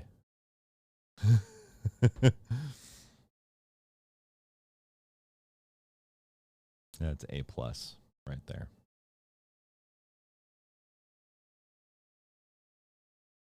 You're listening to you and Movie Time with Rube. Oh, that's right. Yeah, the new Last of Us stuff is happening tonight, isn't it? What time is that happening, Jess? Actually, I could go look. I could just look myself. Let's see.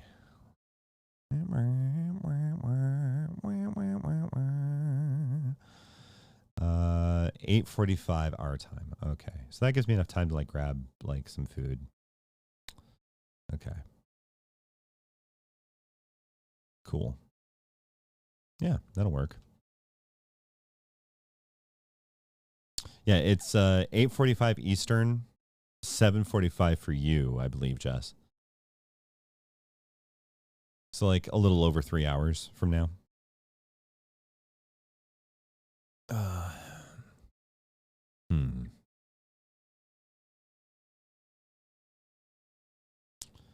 Let's see. Yeah, I guess we'll go back to the boring mechanics bit. Because it's January. And January is pretty ugh. Or February. God, it's February. See, this is the problem.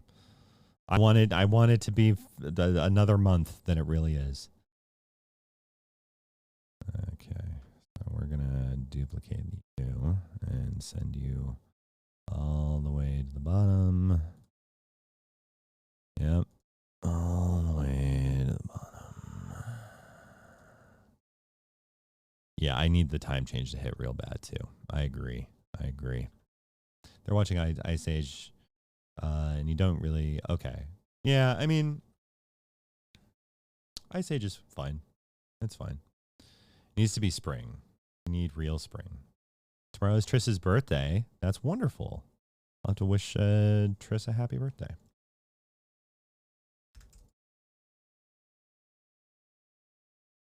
All right.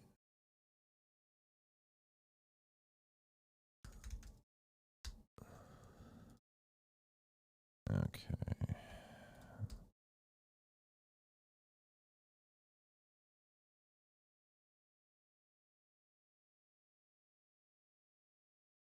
so now we have to find a background for powers. Let's see.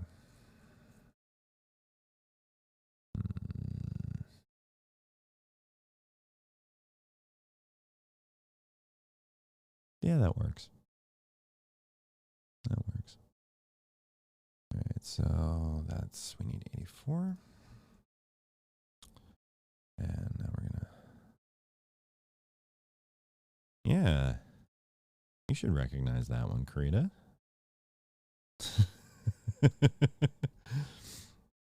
Yeah. So fun fact, the subject in this photo is in fact Karita.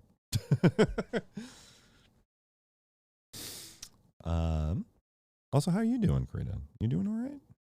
You just hanging out with your hissy friend?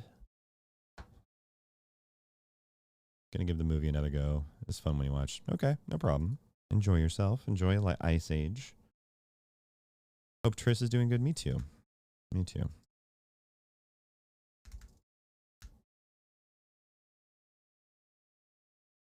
Buried in the middle of the wooded area of Kensington Metro Park. Oh, nice. Nice. Yeah, I mean it's a fascinating picture anyway, even without any of my weird ass additions to it. Yeah, it's a good photo series. Katya did a really good job. Really good job. All right, I need torn paper.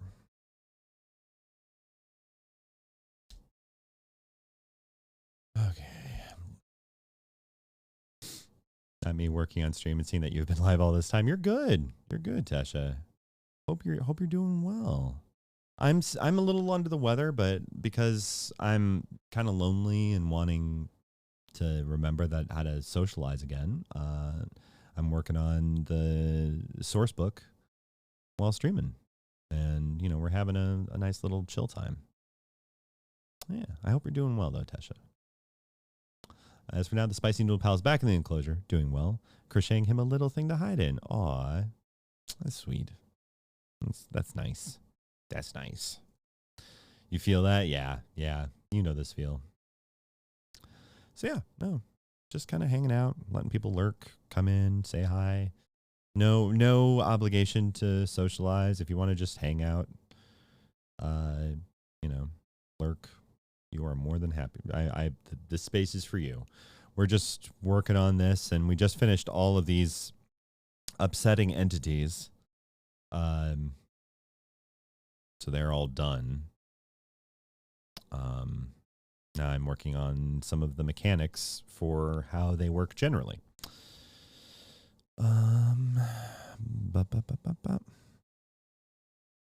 Okay.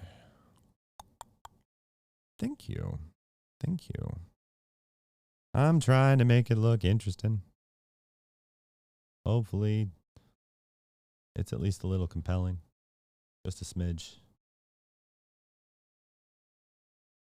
All right.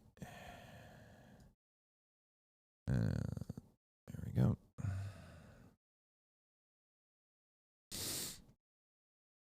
And now we're going to copy that so I don't have to sit there and worry about the font. And then when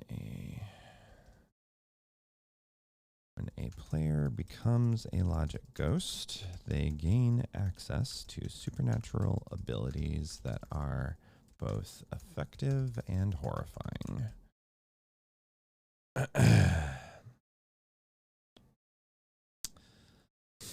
The powers detailed in the previous pages should be seen as starting points. Feel free to elaborate or experiment with your storyteller and felch these out. Flesh these out for yourself. Cool. Warp. You know what? I might make that two separate things.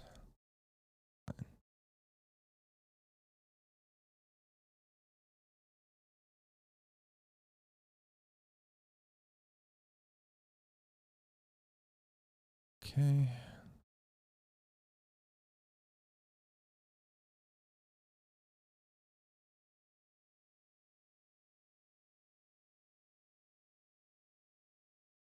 Oh yes, make it white text on white. That's yes, that's legible.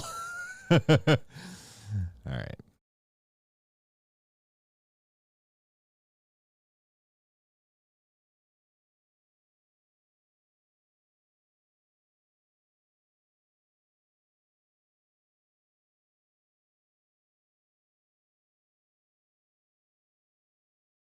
Bold.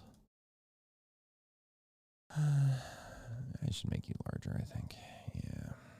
I was trying to avoid that, but it is what that is. Yeah, this is basically what I do these days, just play with text until it looks better. All right.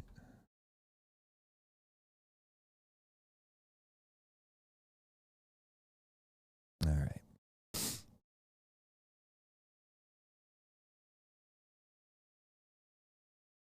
There we go.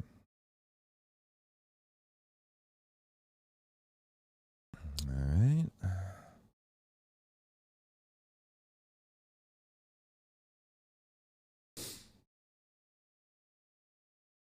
I need a new Povalia card here.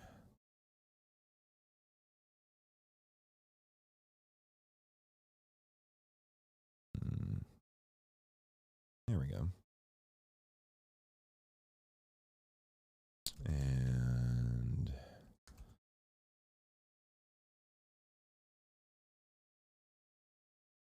transparent. Get that downloaded.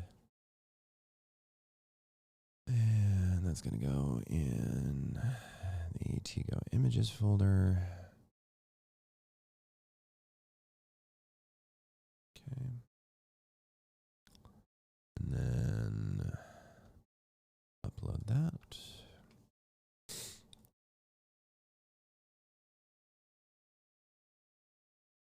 And then add that angle shadow.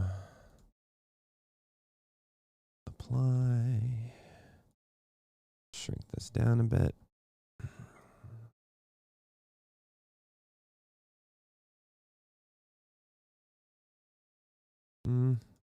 We don't have to tilt it. We don't have to tilt it. Okay.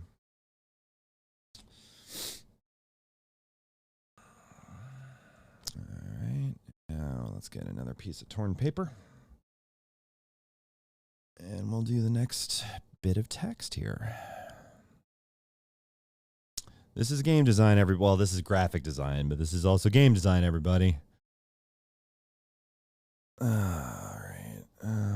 No, I don't want that one.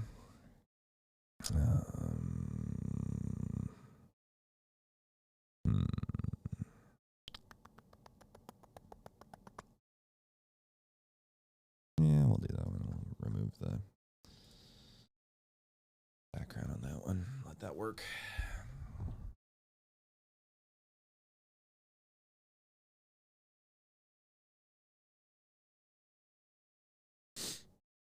All right.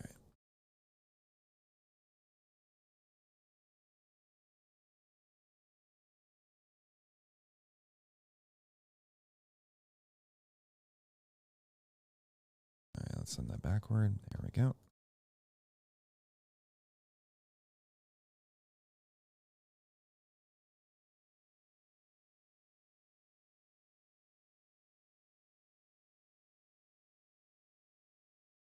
Dun, dun, dun, dun, dun, dun.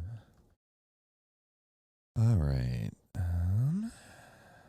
When a player character,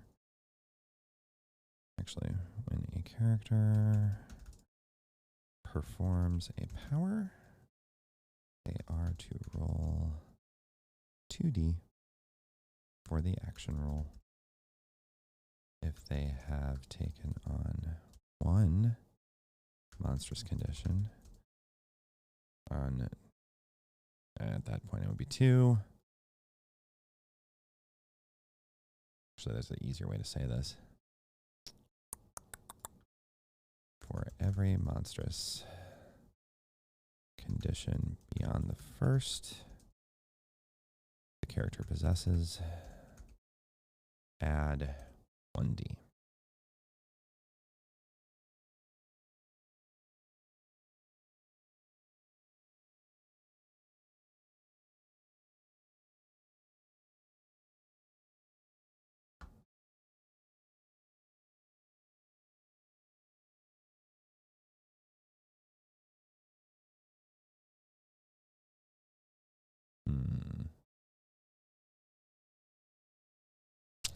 You know what?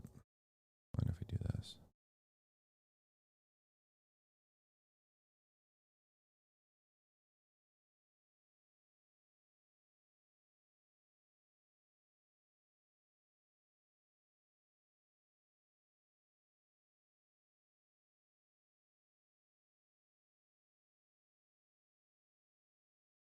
All right. Thank you. It is literally my writing, reading, thinking playlist. It is my most common master playlist. It's what I listen to when I drive, when I work, you know, just all of it.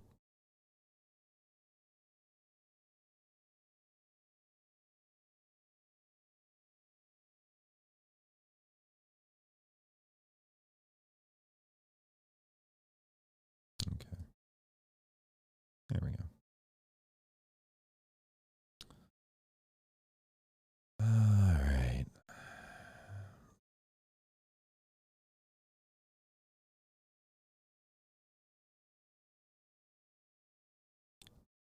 Now, do I want to save this for the next page?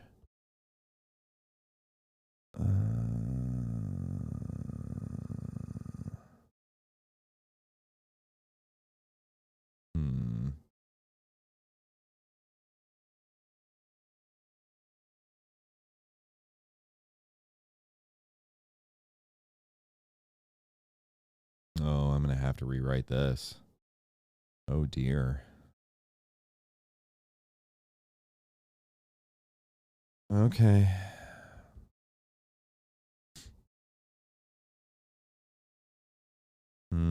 This is complicated.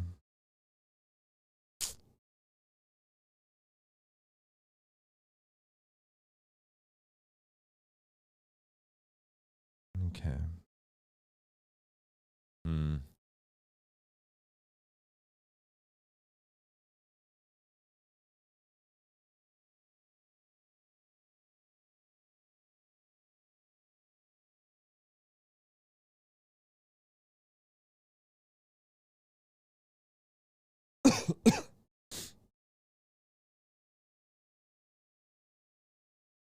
Okay. Oh my God. Yeah. I'm reading the rules that I wrote for logic ghosts and the resistance tests, and woof. I gotta find a way to say this more simply. Simply. That is gonna be a necessity. All right.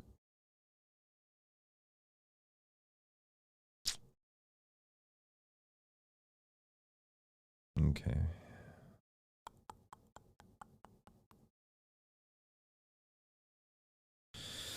Yeah, I'll go ahead and foreshadow it then.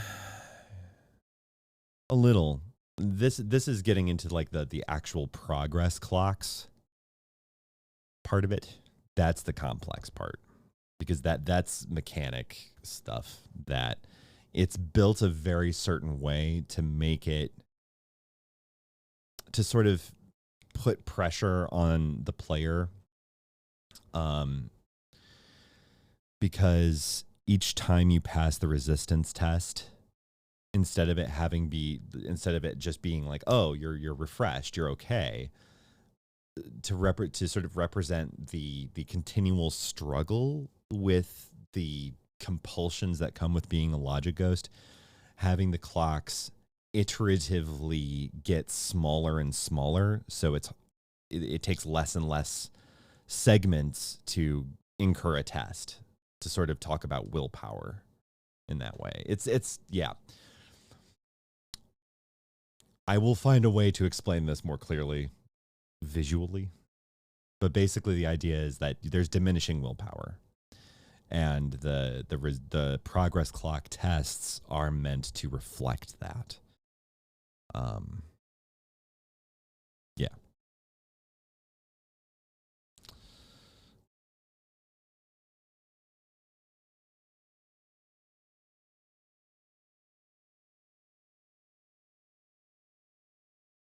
Yeah, so the way that okay, so the player will be tempted to use their power. And as you noticed, most of those powers aren't great. You know, the ability to sentence other people to a realm of their most feared scenario, or ripping open their torso to reveal a bleak and yawning void, or, you know, going back, the ability to cause objects to fail and fall apart. Like, these aren't, you know, positive pro-social things to do.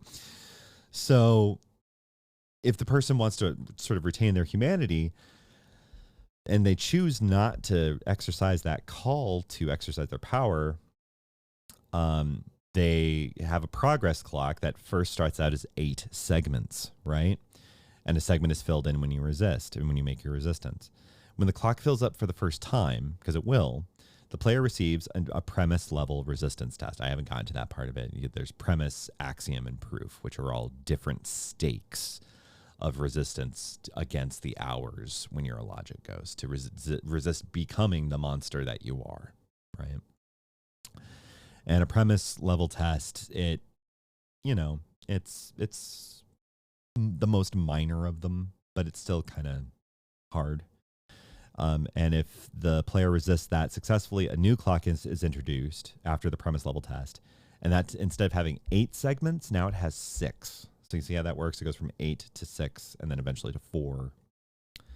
And each time, so that the less segments there are, that's what's representing the diminishing willpower here. So yeah. Logic ghosts are kind of, they're crunchy. Crunchy.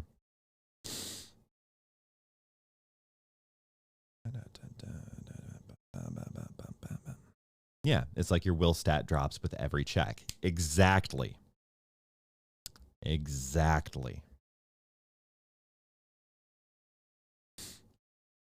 Because again, when you're a logic ghost, you're literally a monster, and you're trying to hold on to your humanity, and it gets harder and harder to do, right?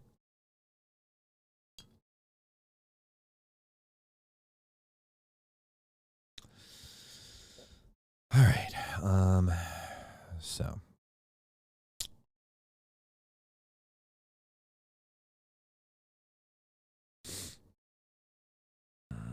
let's rotate you.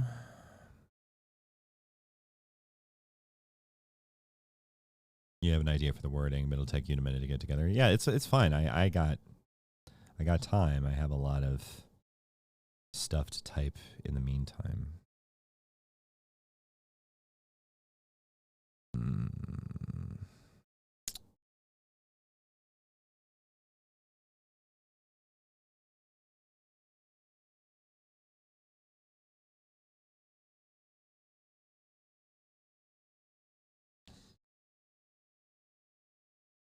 All right.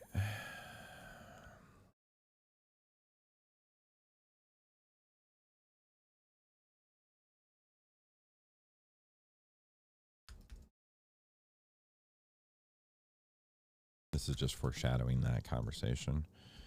Each time a character harnesses their power, a portion of a progress clock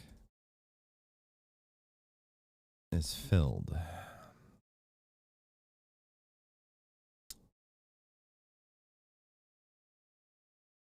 Is this like a will check or more like a VTM beast check? Good catch. Probably a little bit more like a beast check. More on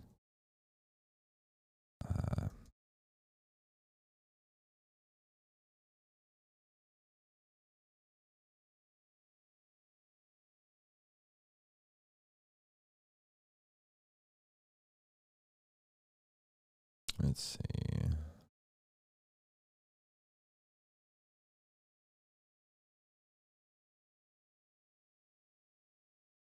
In fact, I think I'm maybe having the progress clock be a tug of war might be actually good. Tug of war progress clock.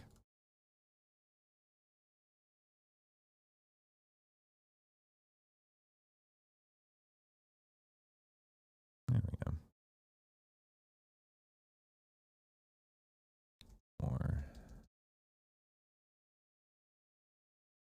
on this later.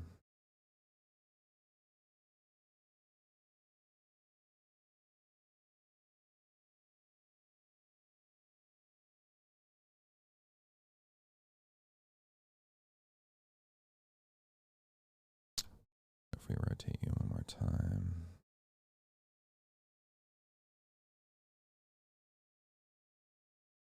Yeah.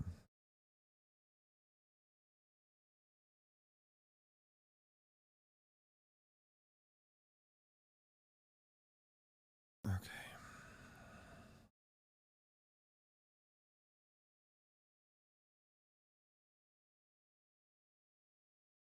Cool.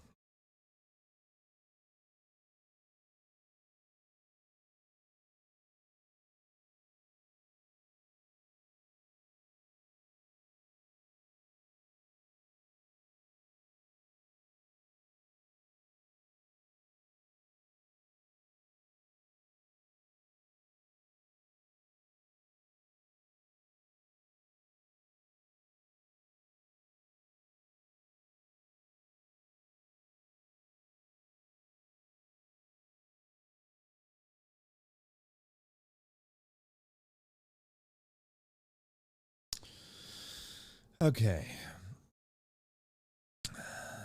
Let's see.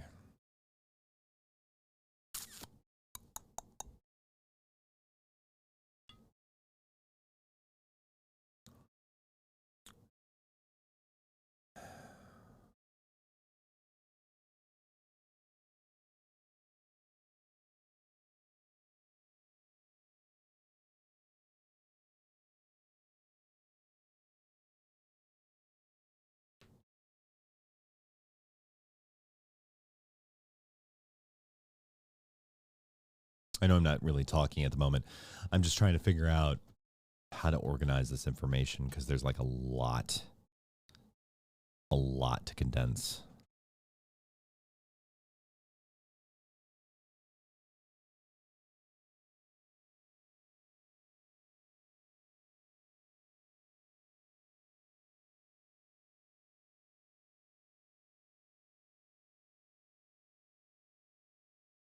All right.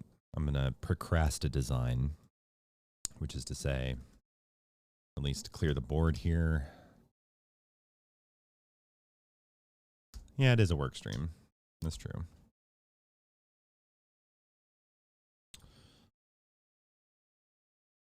Let's see. I can at least get things set up while I'm thinking about how I want to organize this. Okay.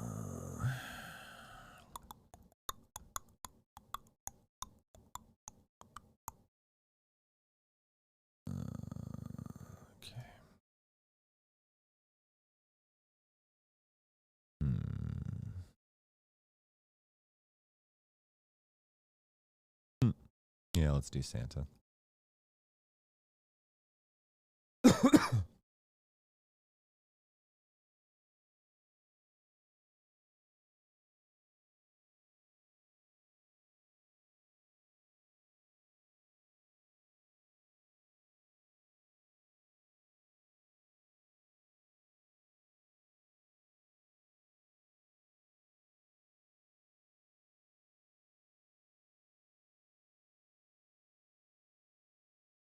Okay, so at least we got Santa there.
Okay.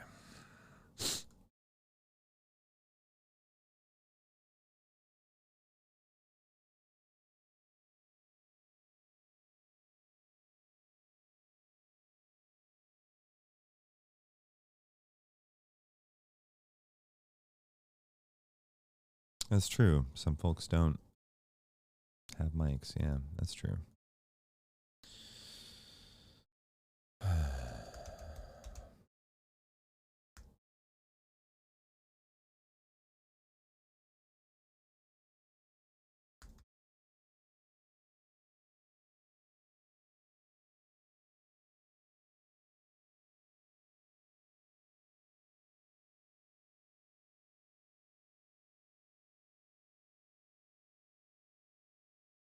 Between monster and human. It sounds like a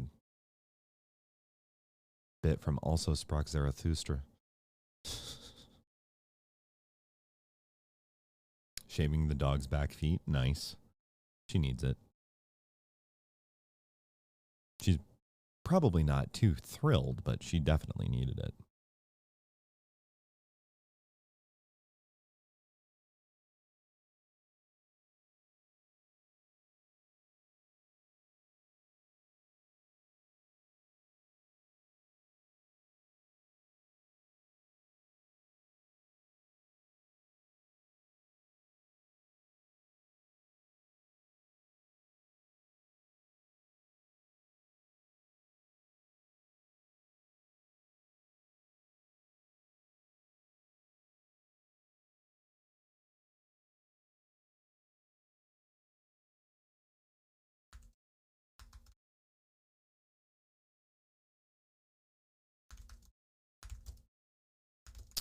Akin to gravity.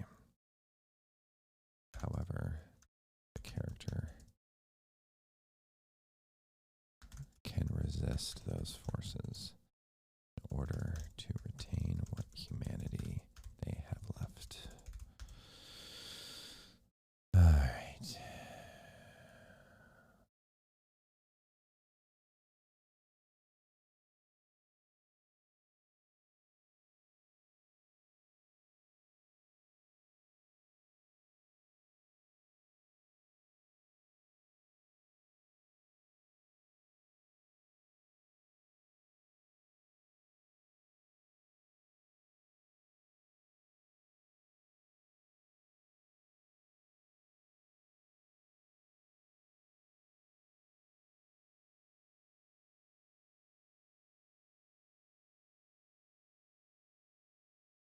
Yeah.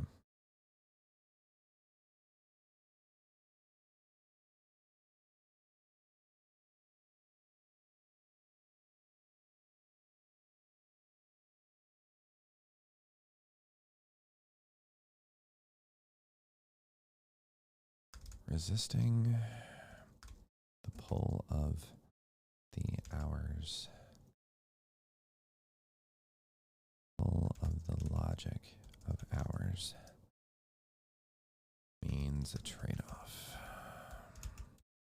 Successful resistance means that the character. Back nails trimmed too. Front paws another day. Wow, nice. Oakley's getting groomed. Portrays more of their humanity,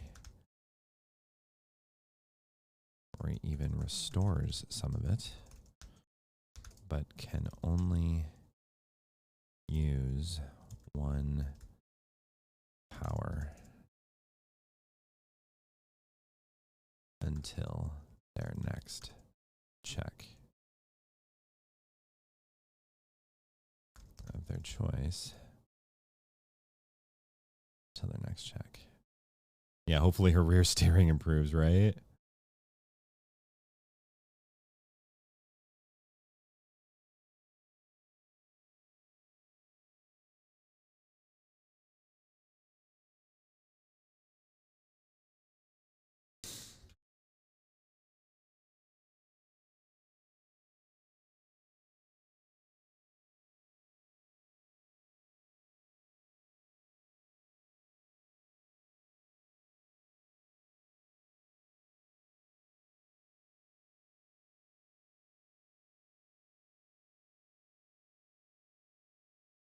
Okay.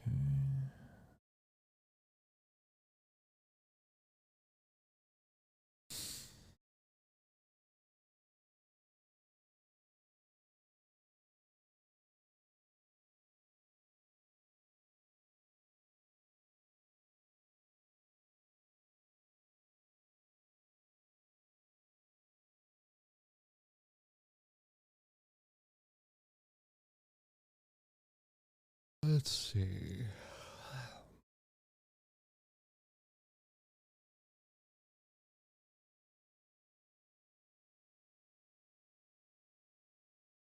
I have nothing else that's less fur between her paw pads for snow to build up and turn into those little ice balls I have to pull out occasionally. Yeah.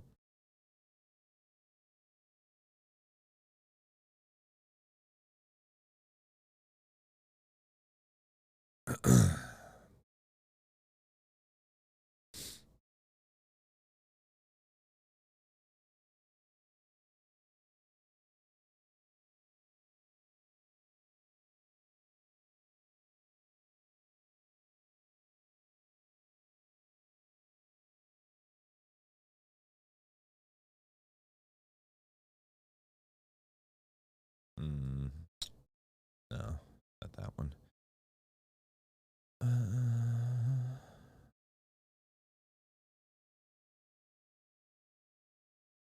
No, not that one either.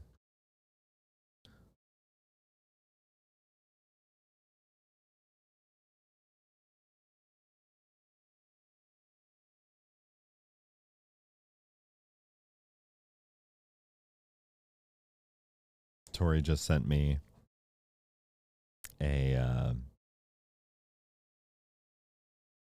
it's interesting, like a really cool thing.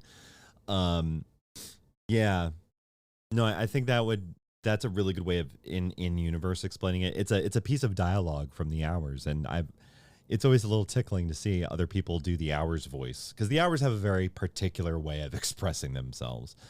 They're very imperious. They're very imperious. Sort of like the worst college professors you've ever had.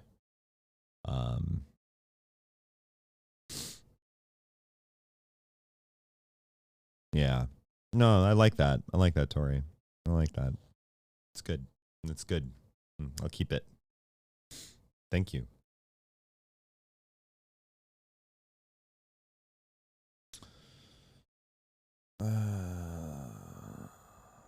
Let's see.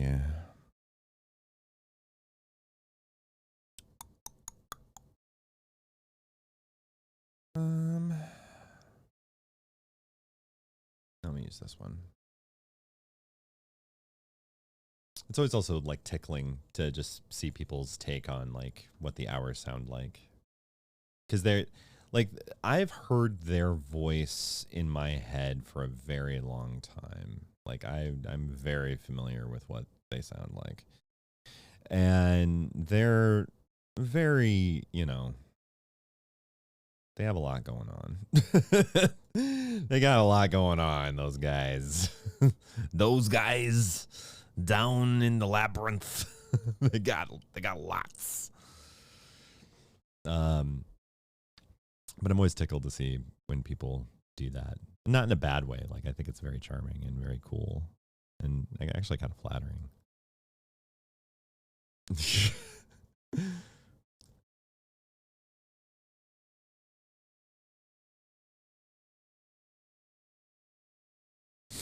Okay. Let's see.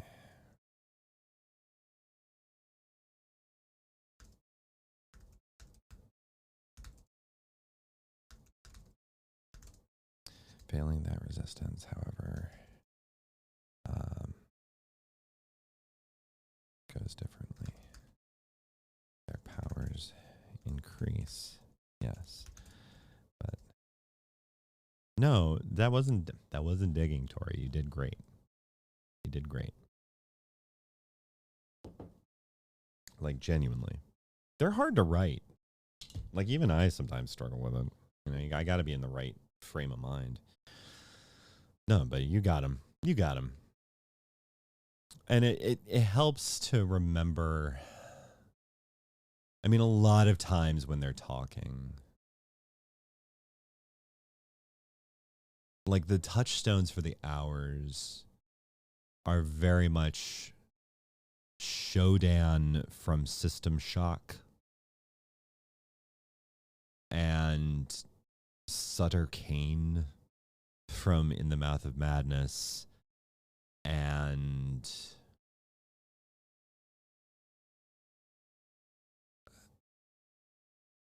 Hal from 2001, probably. You know, I think these are sort of the touchstones I tend to think of. I mean, Shodan's like the big one. Like, Shodan is the really obvious one. Wait, you haven't seen it? We've been dating for over a decade, and you're telling me you've never seen In the Mouth of Madness. I've never made you watch it with Sam Neill and Jürgen Prochnow do H.P. Lovecraft. I mean, it's not really a Lovecraft adaptation. It's like John Carpenter's version of a Lovecraft story. I know it's on YouTube.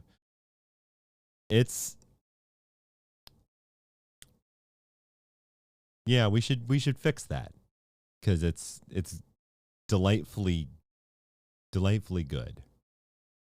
Well, good. It's you know, it's not Hereditary. It's, you know, it's not, you know, like Mungo or, you know, an A24. It's not Everything Everywhere all at once. It's, you know. Oh, okay. I'm like, what the fuck? Okay. Yeah, I mean, it's a very Ethan and I film. It's a very Ethan and I film. It's goofy, but it's scary, but it's goofy. But that also means that, like, there's a whole world of references that I can make to you now that you will get annoyed by and make you sigh even more. So that'll be fun. Yeah. Because basically leaning forward and going, "Have you read Sutter Kane?" Literally delivered like that. Or the I mean, it's Lake Mungo's good. You don't have to be an ARG. I'm not an ARG person. I'm just a mystery solver. But yeah, like, another line is, "Have I ever told you that my favorite color is blue?" Like, Jürgen Prochnow is deranged. Sutter Kane sounds like a cheap California wine. That's not entirely wrong. It also has Charlton Heston in it.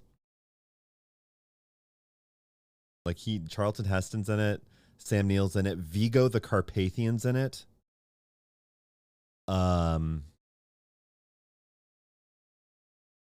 There is a lot going on underneath that movie. Yeah, you're right, Skillsy. You're right.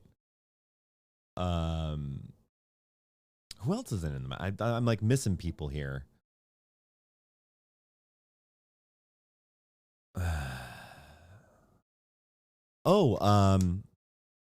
David Warner is in it, the voice of Ra's al Ghul. I am my grandmother's child. We use IMDb as a last resort. Thank you.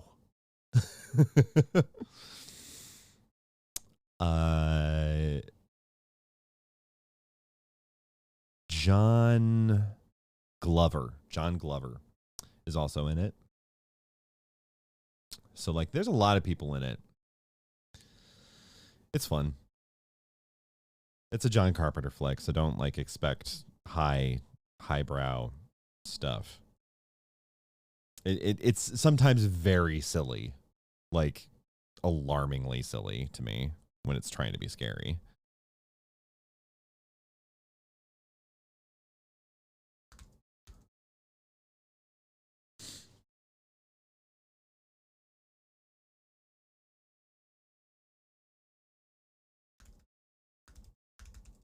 All right.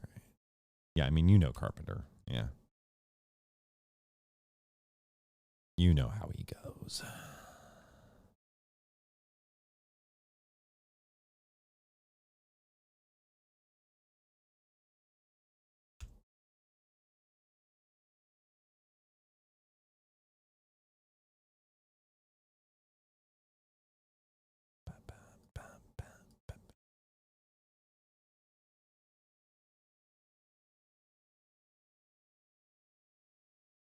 Okay.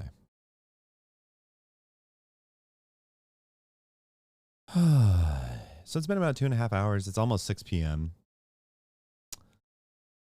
And I think we've gotten a fair bit done today. What do you guys think? We got, how many pages did we get today? We got 1, 2, 3, 4, 5, 6, 7, 8. 8 pages today. Built. That's not too bad. That's not too bad. Yeah, that's progress. That's progress. This thing still doesn't do me the favor of, you know, writing itself. I kind of wish it would. It would make my life easier. But until I figure out how to get it to write itself, I guess I have to do it. Yeah, I mean, that would be terrifying. That would be terrifying.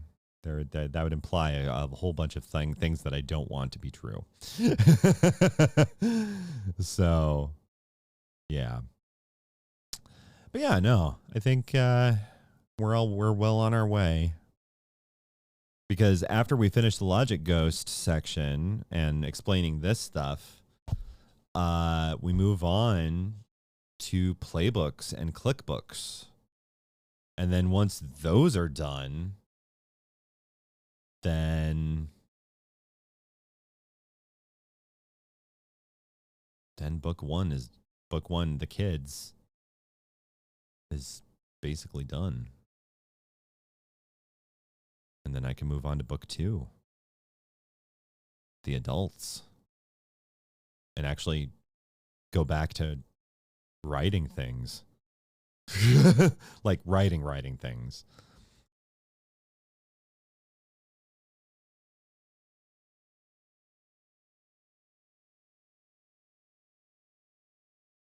If it wrote itself, you'd never release it. You'd bury it and scrub any extant proof of its existence with extreme prejudice. That's true. Wait, that synth. What?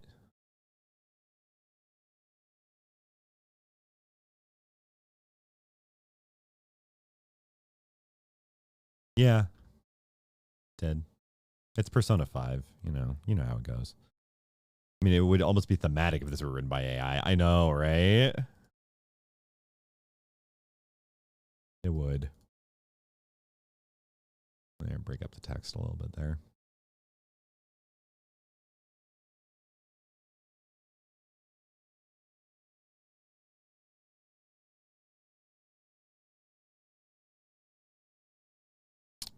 Okay. Cool.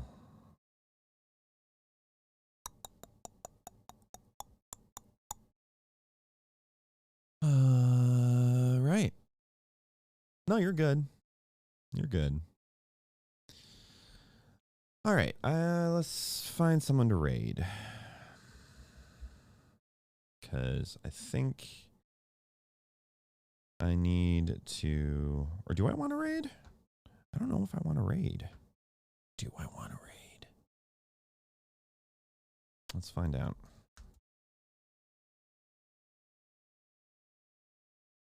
Let's see who's on.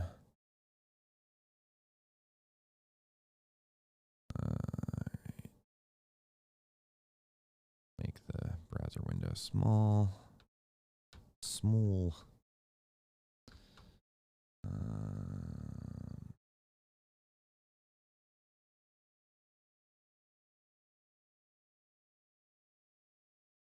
There we go.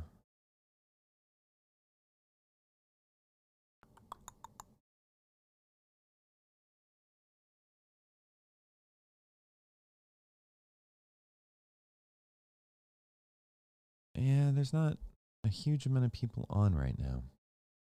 Okay. Okay. Well, I think maybe so I can go get dinner and not have to worry about raid socialization.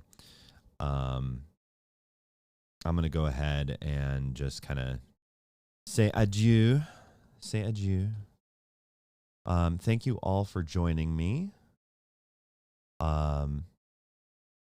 Whoa. Hey. Hi.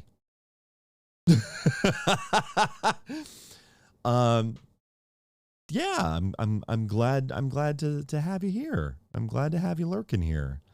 I hope you're doing well. I hope you're doing well, Aaron. You have all my love too. Our household says I love you to your household. Yeah. Sorry, I'm just like, what? So sorry if I appear shocked. That's my sister. And I'm like, what? Okay, cool. But yeah, enjoy your soup. Enjoy your soup.